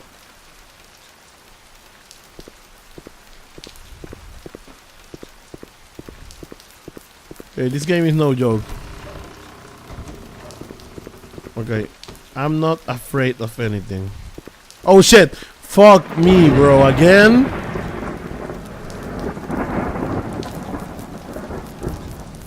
The door handles are missing. I need to find the door handles. Okay, I think the door handle. What is this? This whole thing was through a mistake. If someone is reading this, leave while you still can. If you still. Okay. I'm not afraid, bro. I have daylight. Daylight! Na, na, na, na. Oh shit! Na, daylight! Na, na, na. Something is leaking. Looks like it's in. Okay. Daylight! Na, na, na, na. Oh my! What the? Oh my god! Daylight! I cannot go up. Okay. I'm just going to See, oh my god. Oh my shit. Oh my, I'm just going to sing because I'm afraid. When Sherry had an accident, my wife Rose was never quite the same. She would sit here every day, blankly staring at the courtyard. I knew I had to do something. Okay. I'm not oh fuck. I'm not afraid anymore. And then see. Oh fuck, what is that? Oh no no no no no no. Oh fuck, yeah. What is this? Spooky. Okay. Strange. There is no reflection. I don't give a fuck. What is this? Okay, I need to. Oh my god, bro. Oh my god. Skyline. No. This is a fucking website game. I'm not afraid of it. Hey, no. Okay. No. I cannot open anything, bro. Oh my god.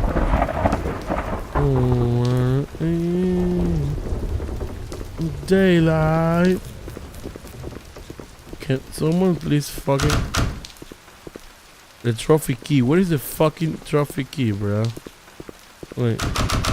Music key. Okay. Locked from the other side. I cannot find anything. Oh shit! Oh my god, sorry. Okay.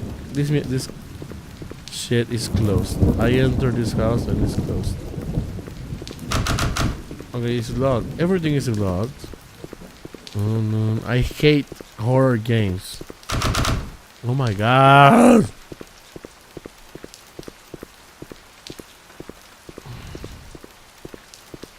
Oh my god. I don't know what to do. Like being serious. Oh my god, what is that?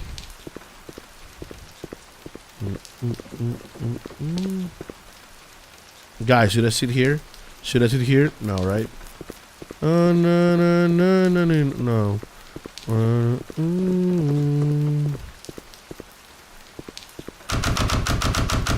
What is the trophy key? I don't know. Oh my god.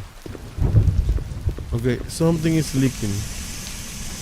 Looks like some. Okay, I can go. Oh my god, I can go downstairs. I'm not afraid. I'm not afraid. Oh, what is that? Is that a croissant?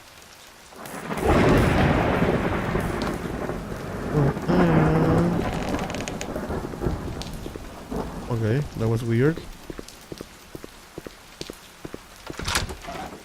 Oh, nice. Oh shit! Oh my god.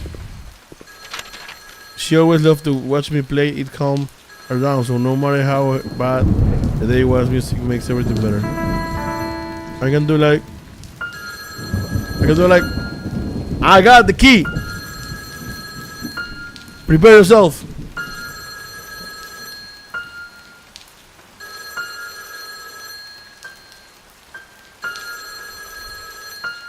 I got it.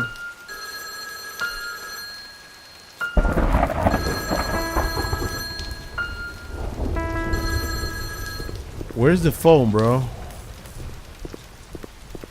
Daylight. Oh my god. Okay. Necronomicon. Page 32 consequences. What? Oh my god, will be some. Oh my god. Okay, someone is alive here. Need to find him. I'm not scared at all. Are you here, bitch? Are you here, motherfucker?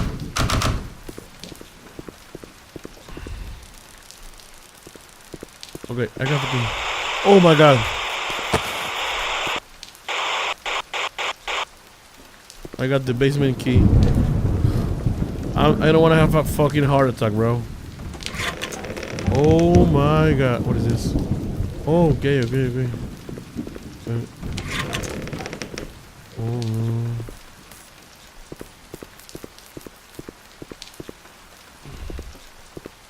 Daylight. Oh my god. No, no, no, no,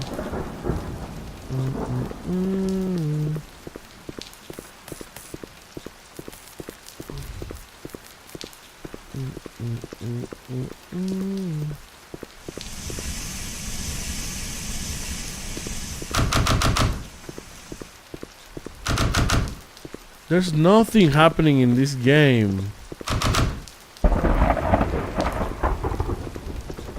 Am I too dumb to play this?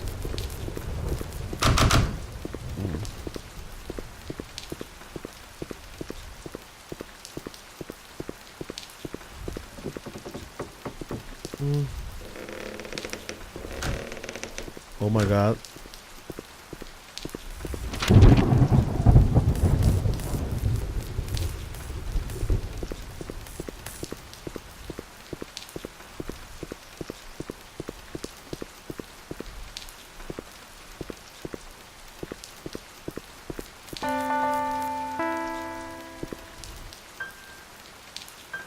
I got it. Kanye West.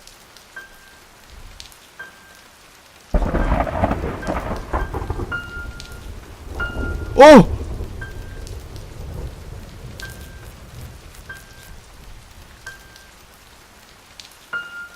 Oh shit! Oh my! Yeah, I got it, bro. I got it. I know. I told you I got it. I got. Okay, the basement. Let's go to the basement. Oh fuck! Oh my god, bro! What are you doing there? What are you doing there, huh? What are you doing there? Oh, what are you doing there? Alright, what are you doing there? I'm singing because I'm afraid of this bullshit. Something is missing here. I don't know what's missing, but I'm afraid. Oh my god, bro. Wait, what? Oh shit. Oh my god, bro. What the fuck? I don't wanna like, what is this? Something is missing. I don't care if something is missing, bro. I wanna see the ghost. Where are you, ghost? Where are you, ghost? Oh my god, diary. What the fuck is this? Oh shit. Oh shit. I managed to confine her to Dolly for the sake of all that is the only person to review of the. I don't give a shit, bro. I'm not afraid of any. Bro, what is going on? Okay, I'm gonna open this. What is the garden key? I don't know. Is something going on here? Okay, I got this. Something is missing. I don't know what is missing. I don't care. Oh shit! Shit! What the fuck? What? Oh my god, bro! Oh my god. No. I hate this game. I hate horror games. I told you this, chat. I told you this. Oh my god! I hate, bro. It's going. I'm going to have a heart attack, bro, right now. Yeah, I hate this kind of game, bro. Like.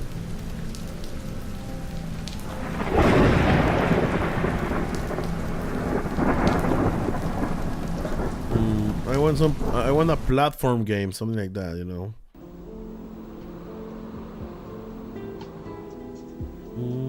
I can do this. Okay, I can do this. Click to join. Okay.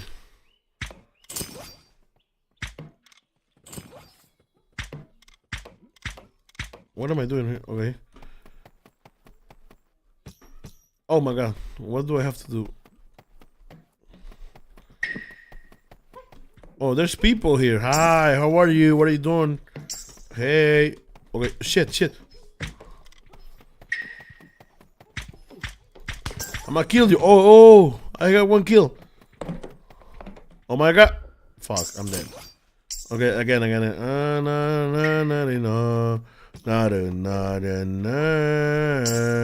Oh shit, you're dead.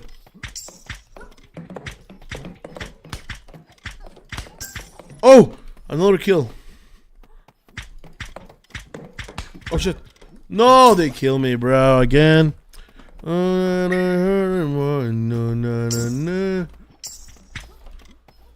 Oh, he's red, right? Oh my god. Yes.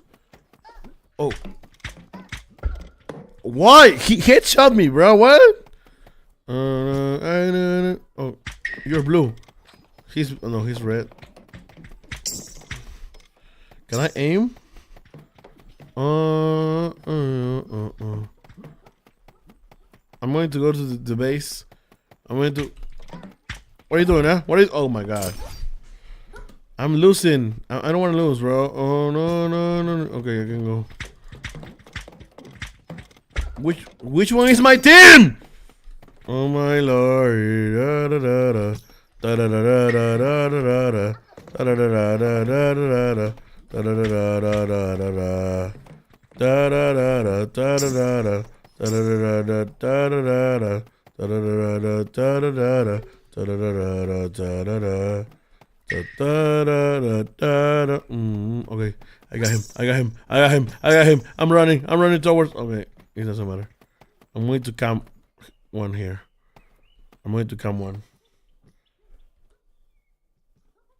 There's nothing. Okay, on top. Okay, someone's coming.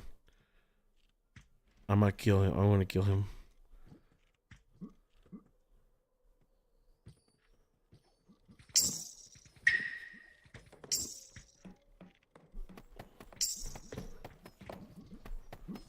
I'm going to grab his flag. Where is the fucking flag? Okay, I got it. Bitch, you're dead. Nice! I gotta go!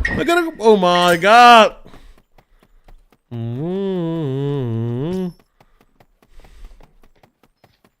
So this is about flag grabbing, right? Oh no. I'm aiming, bro. Oh, I kill him! Oh my god, he killed me too.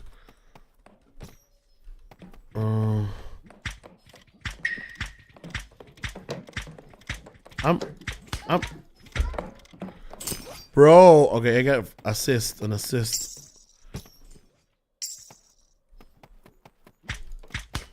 I'm getting him. Where are you going, bro? What you trying to do?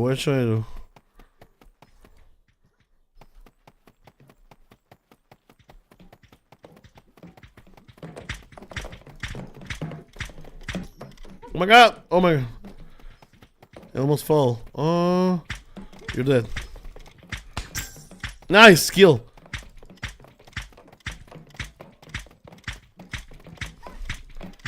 Look at this kill. Bro. Kill.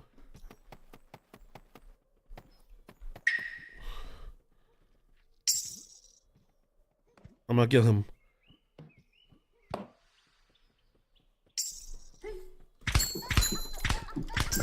Nice! Oh my god, he killed me, bro. I can change? Okay, what am I doing? I'm Garfield or something like that?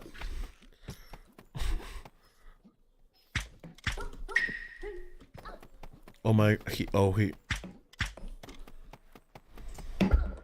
fuck, that was a fucking headshot, bro.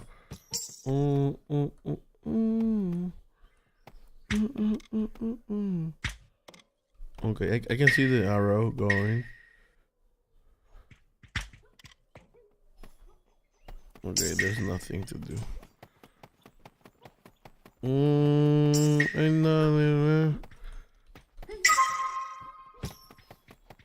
Let's go grab his flag.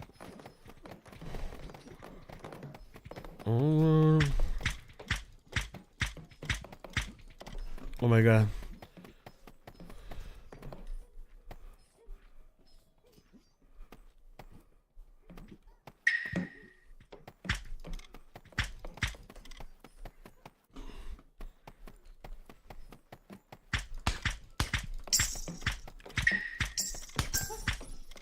Oh, he kill him. Yeah, I kill him. Oh no. Oh my god, what is going on? Oh, they kill me, bro.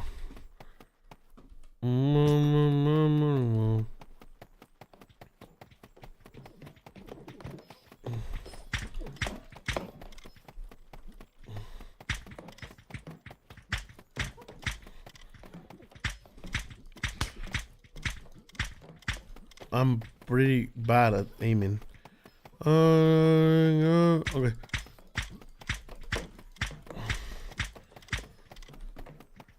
Oh, no, he's hacking. He's wall hack. He's using wall hack, bro. I'm going to grab your. I'm going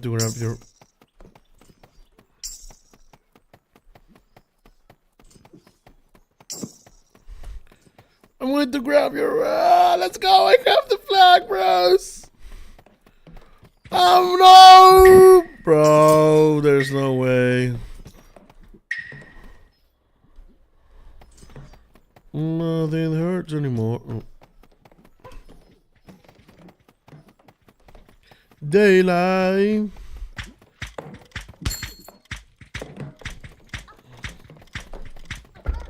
Oh my god, that was a fucking headshot.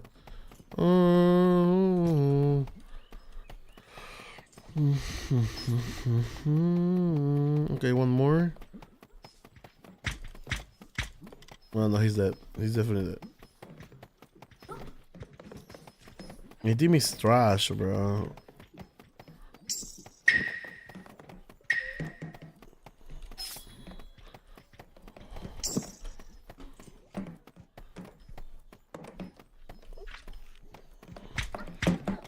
Oh, bro.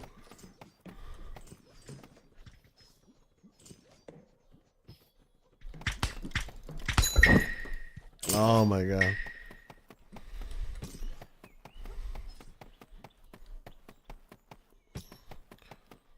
Nothing hurts anymore.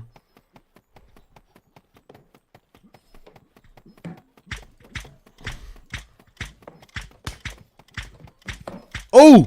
Assist!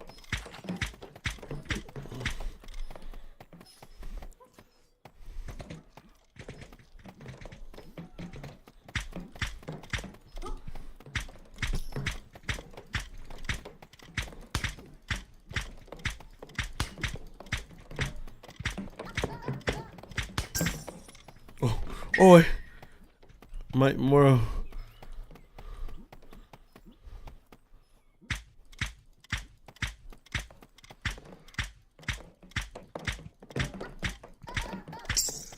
He's dead.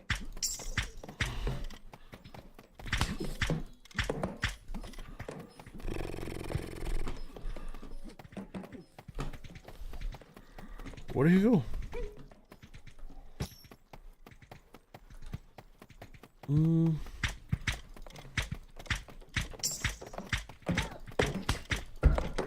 Oh my god.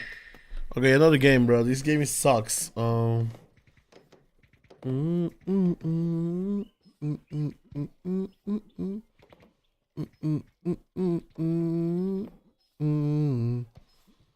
penalty shooter, penalty shooter.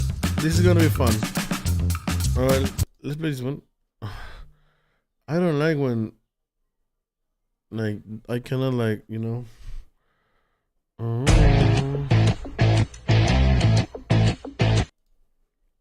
Nah, bro. I like no.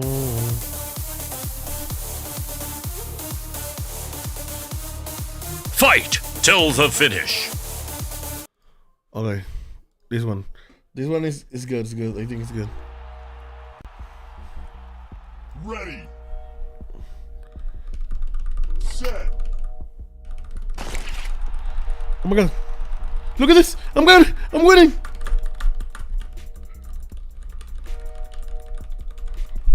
What the fuck? Let's go, bro. Let's go.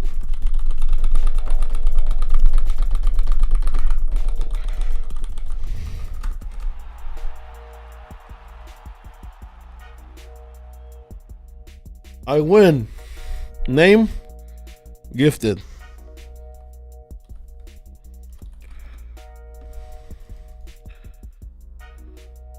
Race again. I'm gonna do it, bro. I'm gonna do it. Oh my god. Set.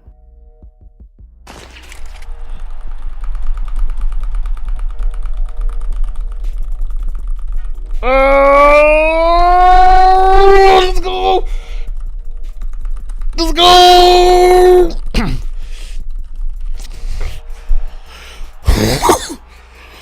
Oh, I'm exhausted. Oh my god. Oh, dismiss. Can I do it in 10 though? Can I do it in 10? Can I do it in 10? Ready. Set. No, bro. Okay. Set. No, bro. Again. Ready. Set. Oh shit. I gotta do it. Let's go.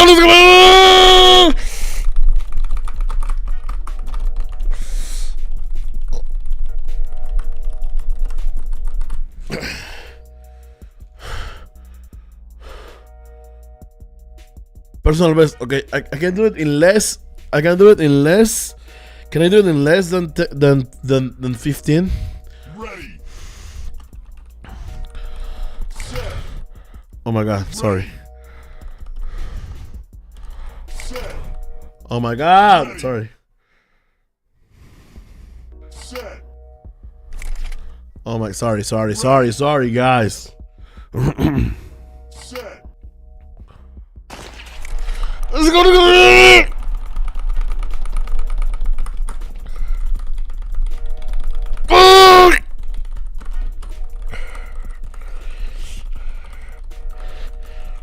Let's go.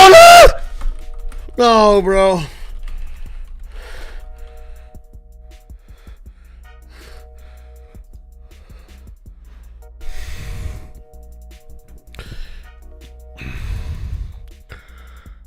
This is the last one, okay?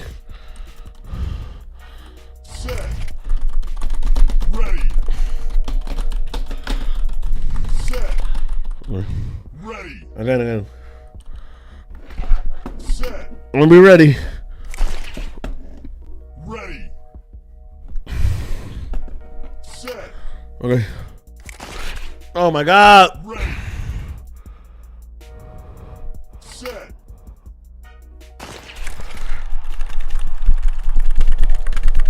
Oh no, shit.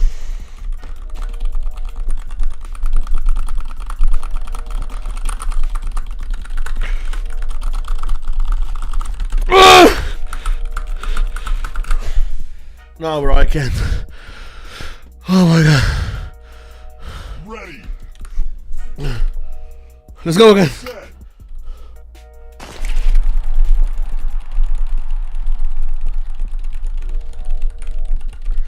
Let's go.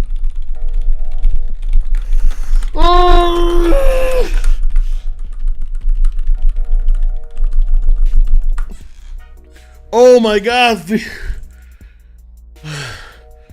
Oh my god. I wanna beat 1540 though. Ready. Set. Ready. Set. No, there's no way. I wanna beat it. Beat it.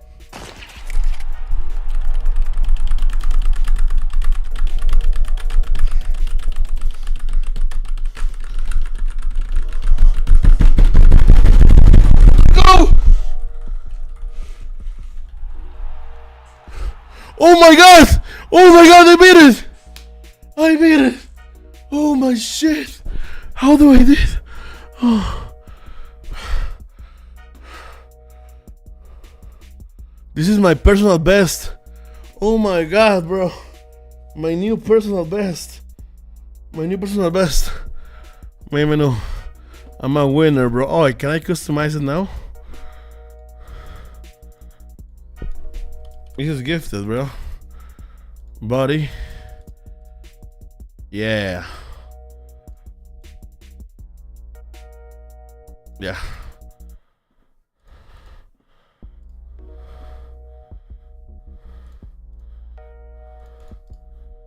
I like this, yeah. I want black though.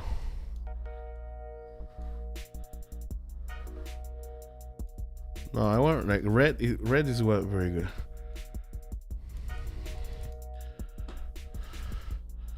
I don't know what's going on.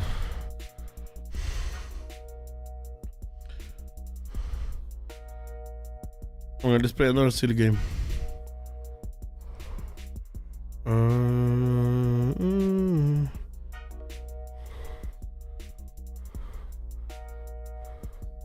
I kind of low key tried this again. I wanna kill the king.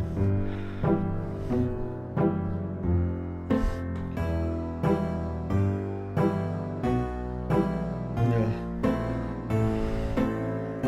Okay, let's kill this king, brother.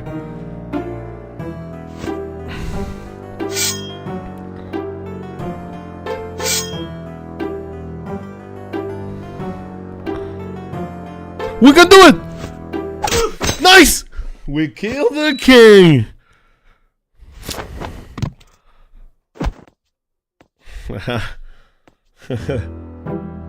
Oh, again?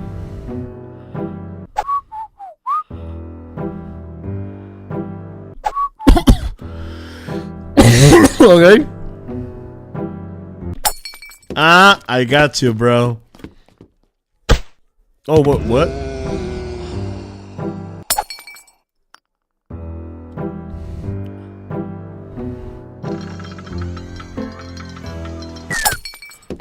I got you, bro. Oh my god. This is getting awful, huh? Oh, my bar is like low. Why?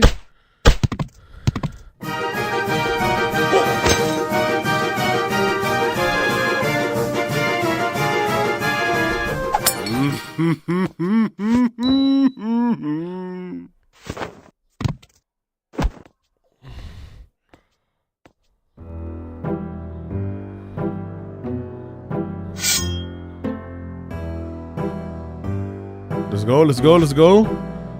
Let's go! Nice. Is that the game?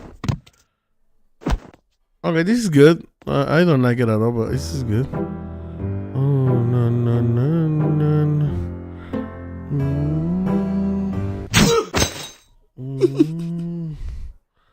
Alright, how about this? Can I? Oh my god.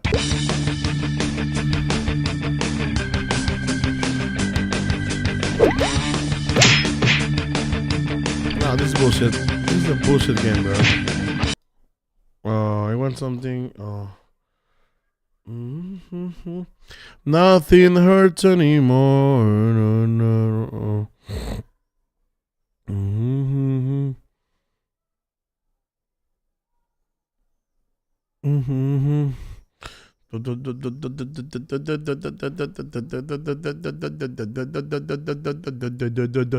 I don't know what to play now. Oh no no no no no no no. Maybe this. This is the game.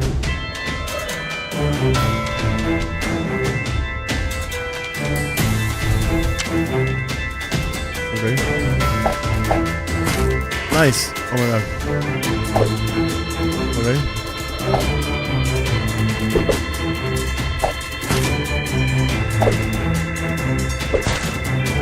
Oh my god.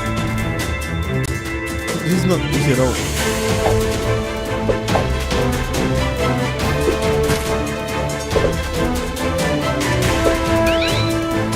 Nice. Oh my, what? Alright.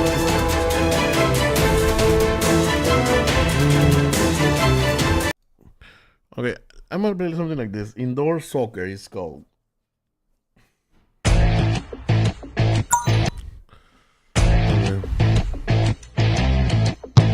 Perfect. Nice. Oh. Nice job. Oh, that was awful, bro. Perfect. What? Can I do like this? Okay. That's nice. Oh shit. Nice job. Wow. Wow. Okay, this is good.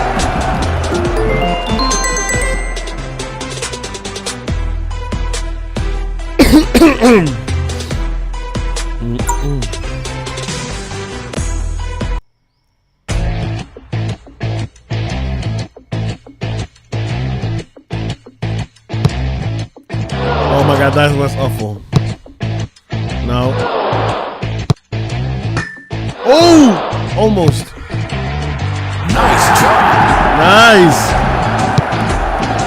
Nah, bro, what is that?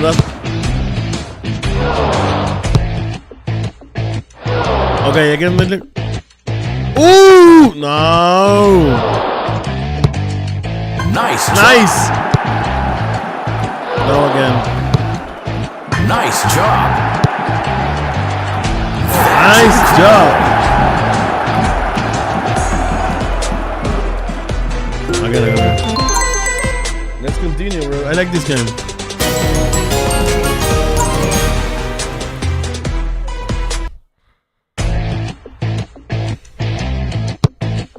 Oh! That's amazing. That was a good one. Wow, what is that? Okay.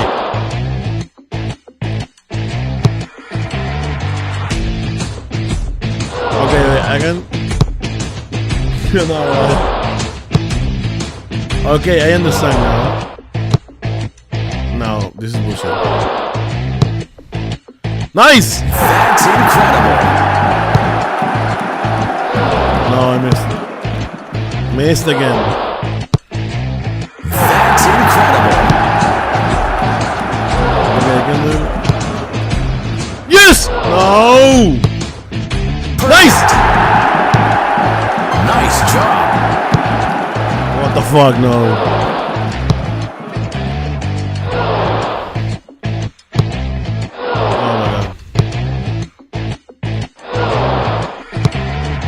Nice! That's incredible.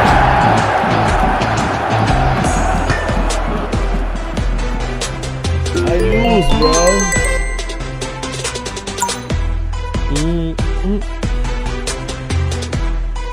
What is this? Is this better? Oh my god, that.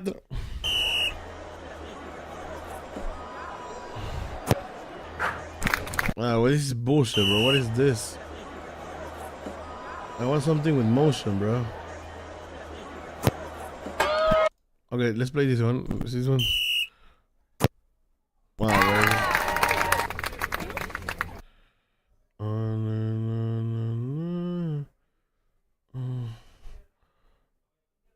Nothing hurts anymore. Okay, this one, I like this one. Okay, let's play. Play again. I'm kind of addicted. Oh! Oh! It's incredible. No! Fucking umbrella, bro! Perfect. Nice!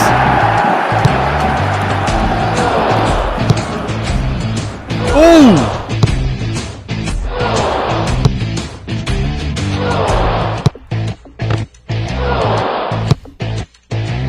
Fuck umbrella again, bro. No.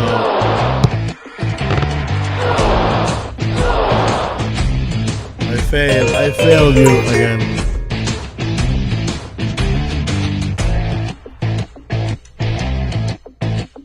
What is this? This one seems more interesting. Flick ball is called. Oh, that's not okay. This is better. This gets better. Okay, this gets better aim.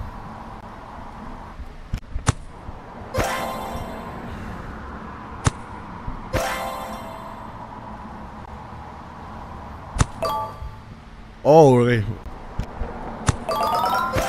Nice. This has better aim. Oh shit. Okay. Incredible.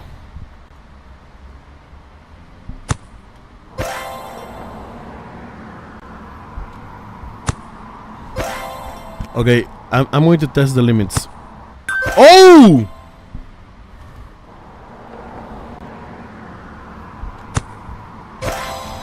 Nice.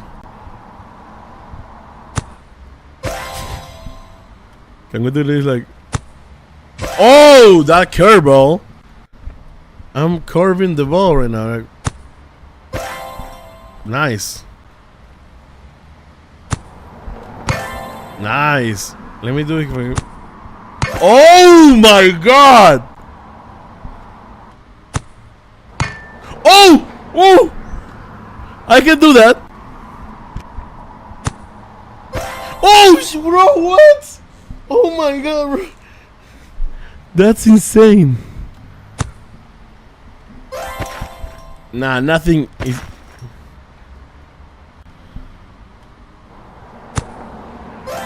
Oh, I'm good.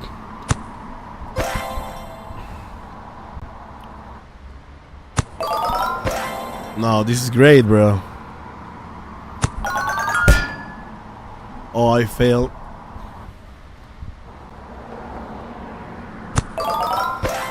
Oh, this is great. Nice.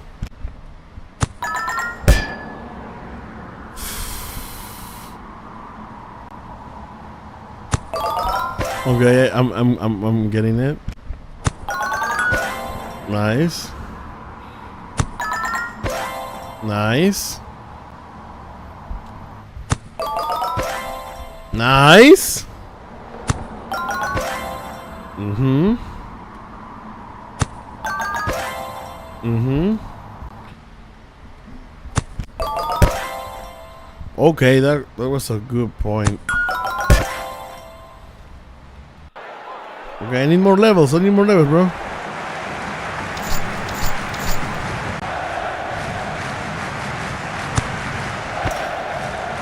Okay, it's a moving object. Nice. Nice. He's going there. No. Okay. Nice. Nice. He's going there. Nice.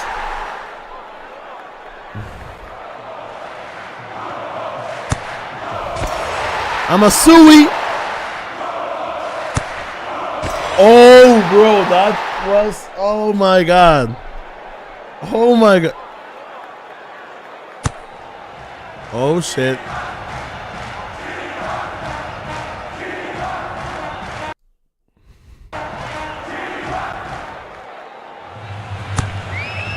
Easy.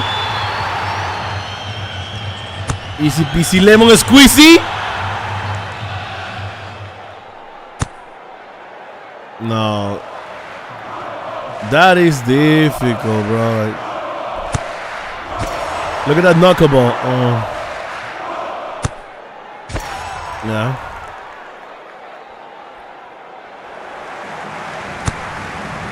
No, bro. Okay.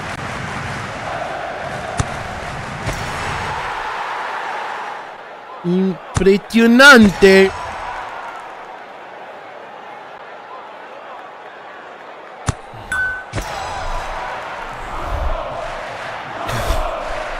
I did it, bro. It's going right there.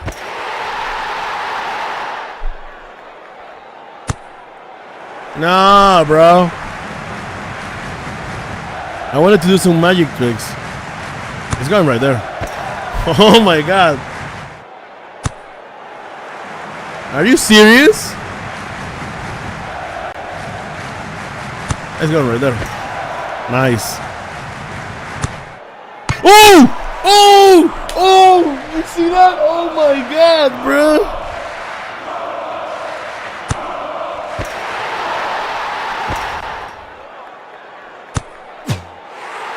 Okay. Nah, too much curveball.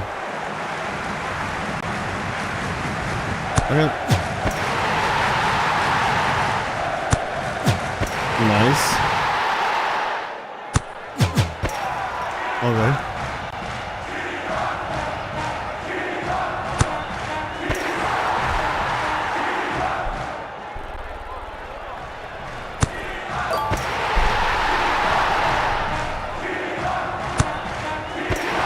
Oof. That was a pretty good one. Special level. Okay.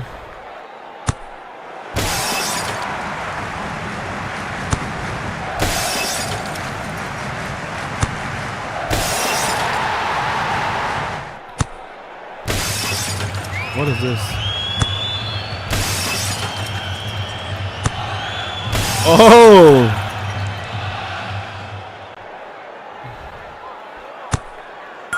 Nice! Oh, that was a good one. Okay, what is this? Nice. Oh! Okay.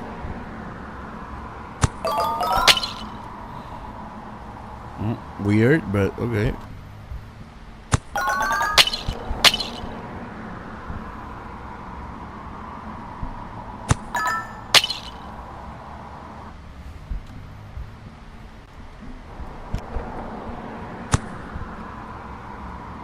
Oh, that was weird. Okay. It needs to like corner up, right? Asombrazo. Okay.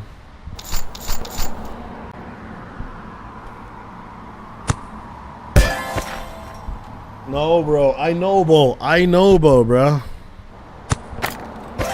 Oh, it's like a point thing.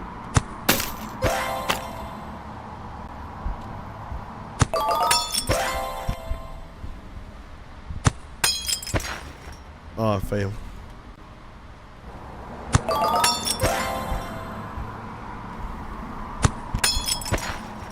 Again, bruh. No. Let's do it again.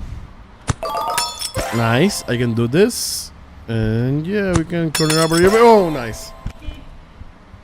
Okay. Why is there a car, bro? I don't know.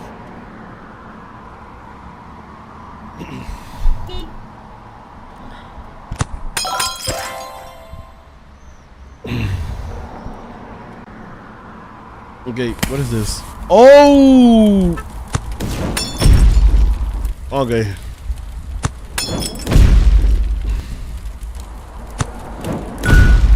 Oh my god.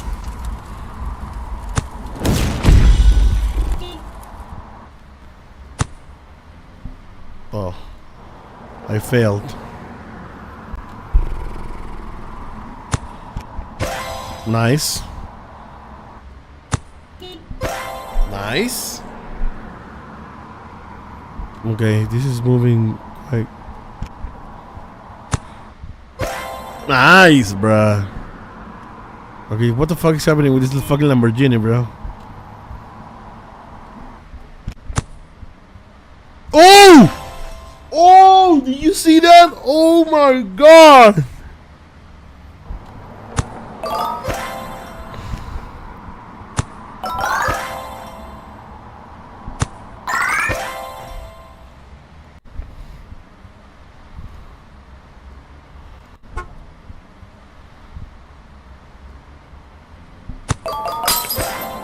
Okay, that was weird. I failed? This is weird, bro.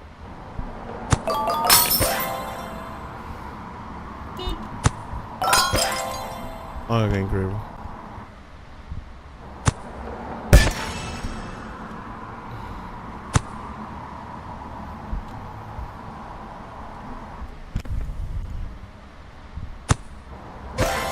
Nice. Nice.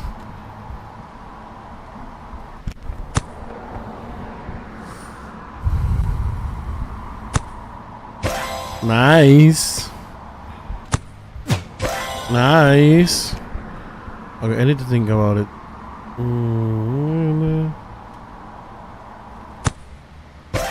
Nice.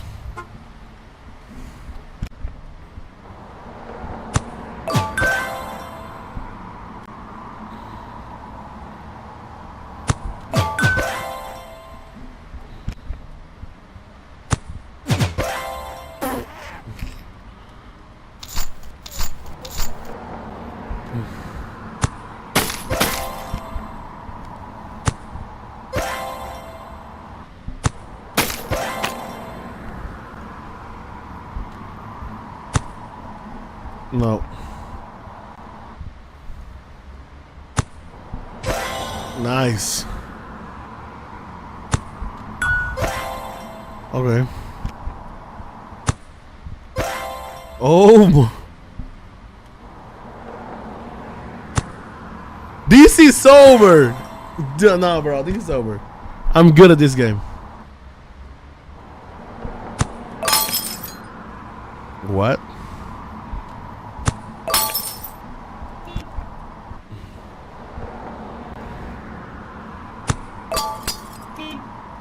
Now what?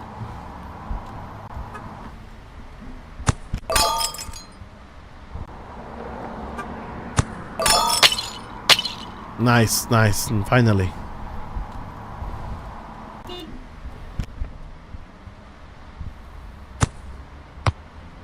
Oh, bro.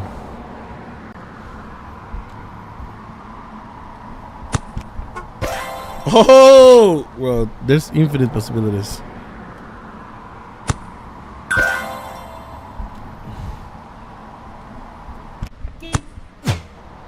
Oh shit, sorry.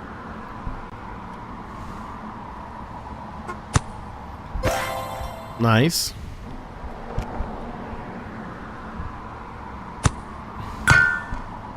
What? There's no way, bro. What is this?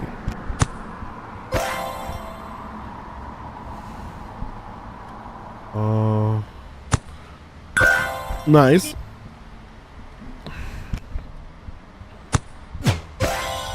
Mm-hmm.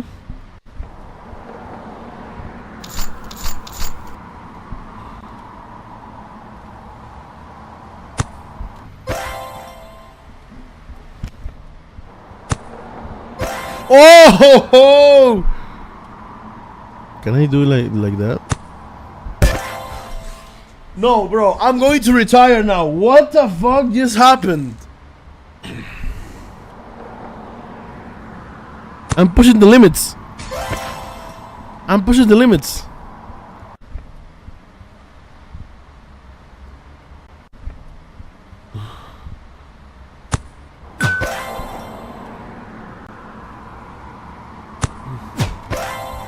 I'm pushing the limits. Wait, I'm going to.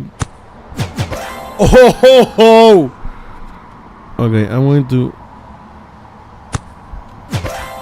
Nice.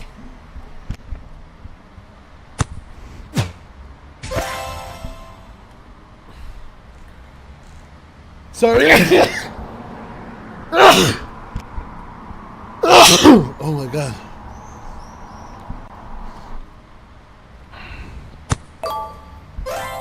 Okay.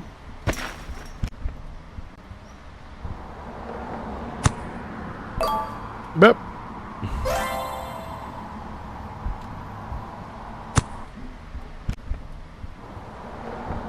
Okay, alright, alright. Nice. One. Okay. Mm-hmm. Nah, bro, are you serious? Okay, this is good. Mm-hmm. Pretty good goal. Mm-hmm. Yes, it needs to be like that. Enter. Okay.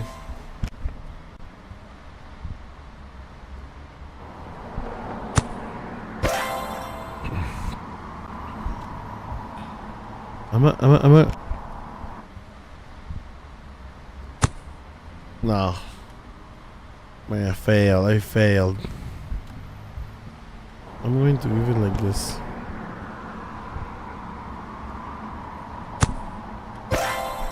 Bro, oh my god. I'm made for this, bro. I'm made for it, bro. No way, bro. I was born for this game, brother. Nah. Okay, let's do that, buddy.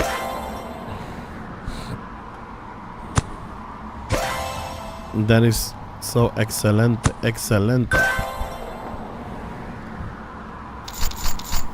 Give me my money. Go.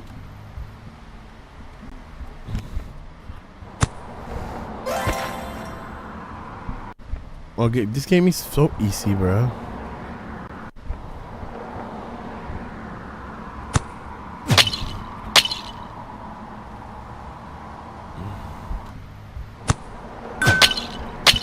Nice.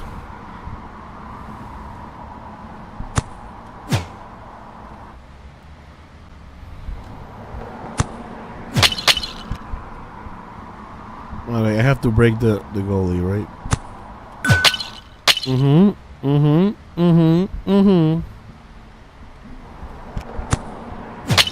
Nice.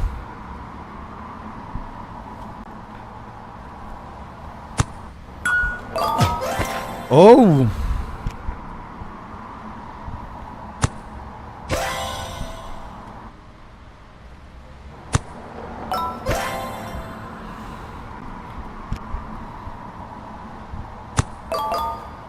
Oh, okay. Okay, this is again. Okay. Nice. Nice.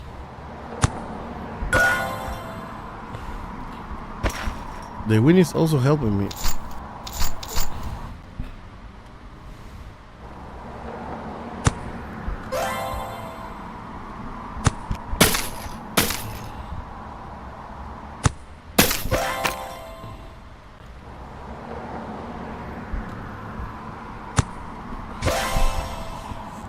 I'm a genius. Okay.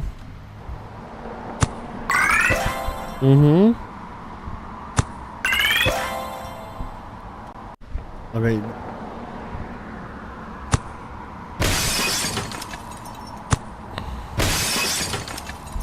Without seeing. Oh my god, sorry. Okay, without watching. Okay, let me see. Okay. Okay.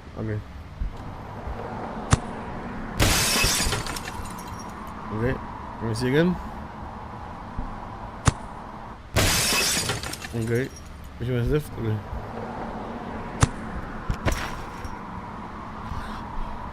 Okay. Oh. Wait.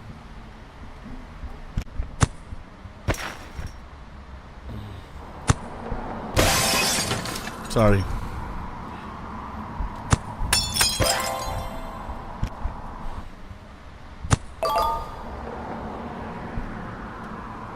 Alright. Okay, this is the last one. I'm getting bored. I'm winning this shit. So easy, bro.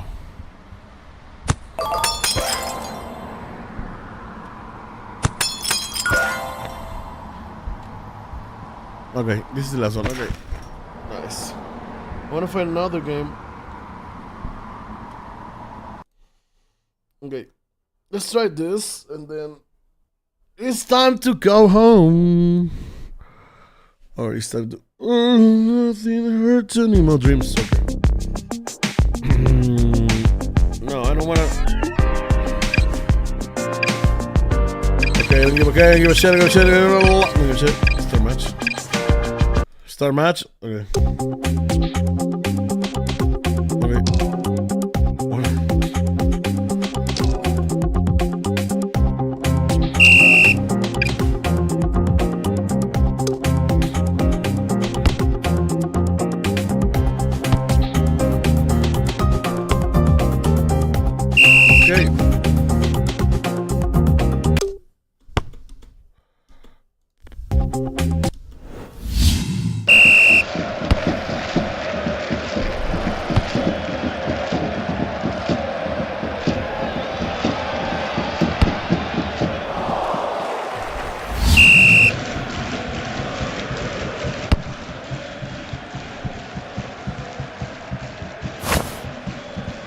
Okay, okay, this is better than... What?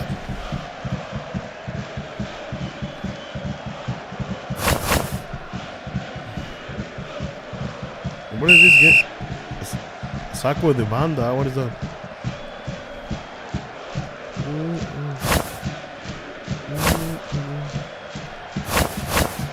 What the hell?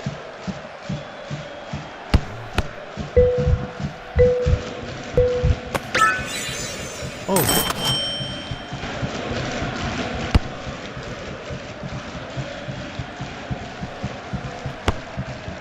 What the fuck is this?